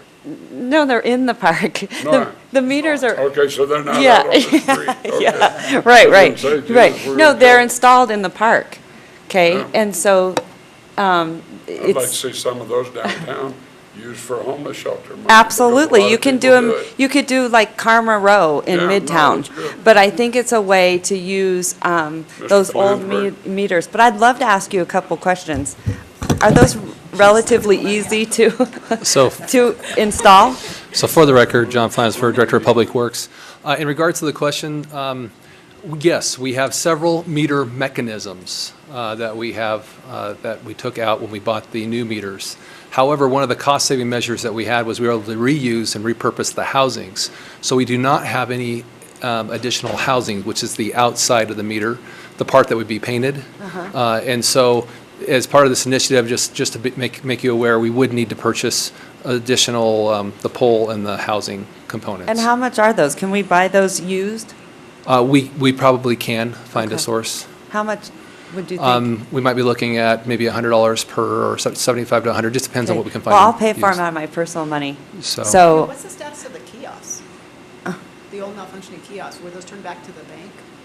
Yeah, those were not our Yeah. property. Well, they're, Right. I So, don't think anybody wanted them. What I'm saying is, where did they end up? We took them out, and there was, the bank or whoever had disposal of those, so. so my next question is, could we expedite this? Because we've got Art Town coming up. The two sites I'd like to see would be Moana and Wingfield Park. How many are you thinking? So, I would say between 2 and 4 in each park. And they have to be mounted to concrete, correct? yes, So how much time, staff time would that take? it would take maybe 4 hours. And we just have to locate the housings, so there's a little bit of work up front. Okay. I'm sure I can work with the city If you manager. provide it to me, I'm happy to purchase them, or just tell Okay. me where to write the check. Okay. Okay, thanks. I think that's a great idea, and I did actually get a constituent that wanted their park. It's one up, it's the 8th Street Park. They wanted to know, it's on the border of UNR, wanted to know if they could possibly be, that park could be included in the pilot program. All right, great, absolutely. The more the merrier. Yeah, we'll bring back the costs of what's Perfect. going on. And like I said, I would just like to expedite it as fast as we can, because we've got some really big events coming up, and I think it would be a great way to see what kind of success this could possibly bring in. Okay, thank you. Oh, Is that a motion? motion. And is there a second? All in favor? Yes. Aye. Opposed? That motion carries unanimously. We have no other items on this agenda, nor do we have a 6 PM meeting this evening. Is there any public comment? Seeing none, this meeting is adjourned, and we will now open the joint meeting of the Reno City Council and the Redevelopment Agency. Okay. Roll call. Shivi? Breckus? Here. Zadra? Here. Delgado, absent. Dorch, absent. Jordan? Here. Cashel? We have a quorum. Any public comment? Seeing none, public comment is closed. Approval of the agenda? Motion. Motion for approval. All in favor? Aye. Opposed? Motion carries unanimously. Approval of the minutes from the June 11th, or May? All in favor? Aye. Opposed? Motion carries unanimously. We'll now move on to item E, which is a discussion and direction for the parking license agreement between Reno Collective LLC and the Parking Gallery. Staff report? Who's got that? No? Motion. Second. Okay. All in favor? Opposed? Motion carries unanimously. Future agenda items. There was one that, Well, I think the mayor seems to think that we have a memo. Yeah.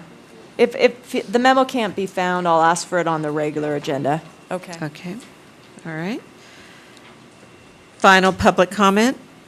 Seeing none, that's closed. A motion for adjournment? Motion. Motion and a second. All in favor? Aye. Opposed? Motion carries unanimously. We are adjourned.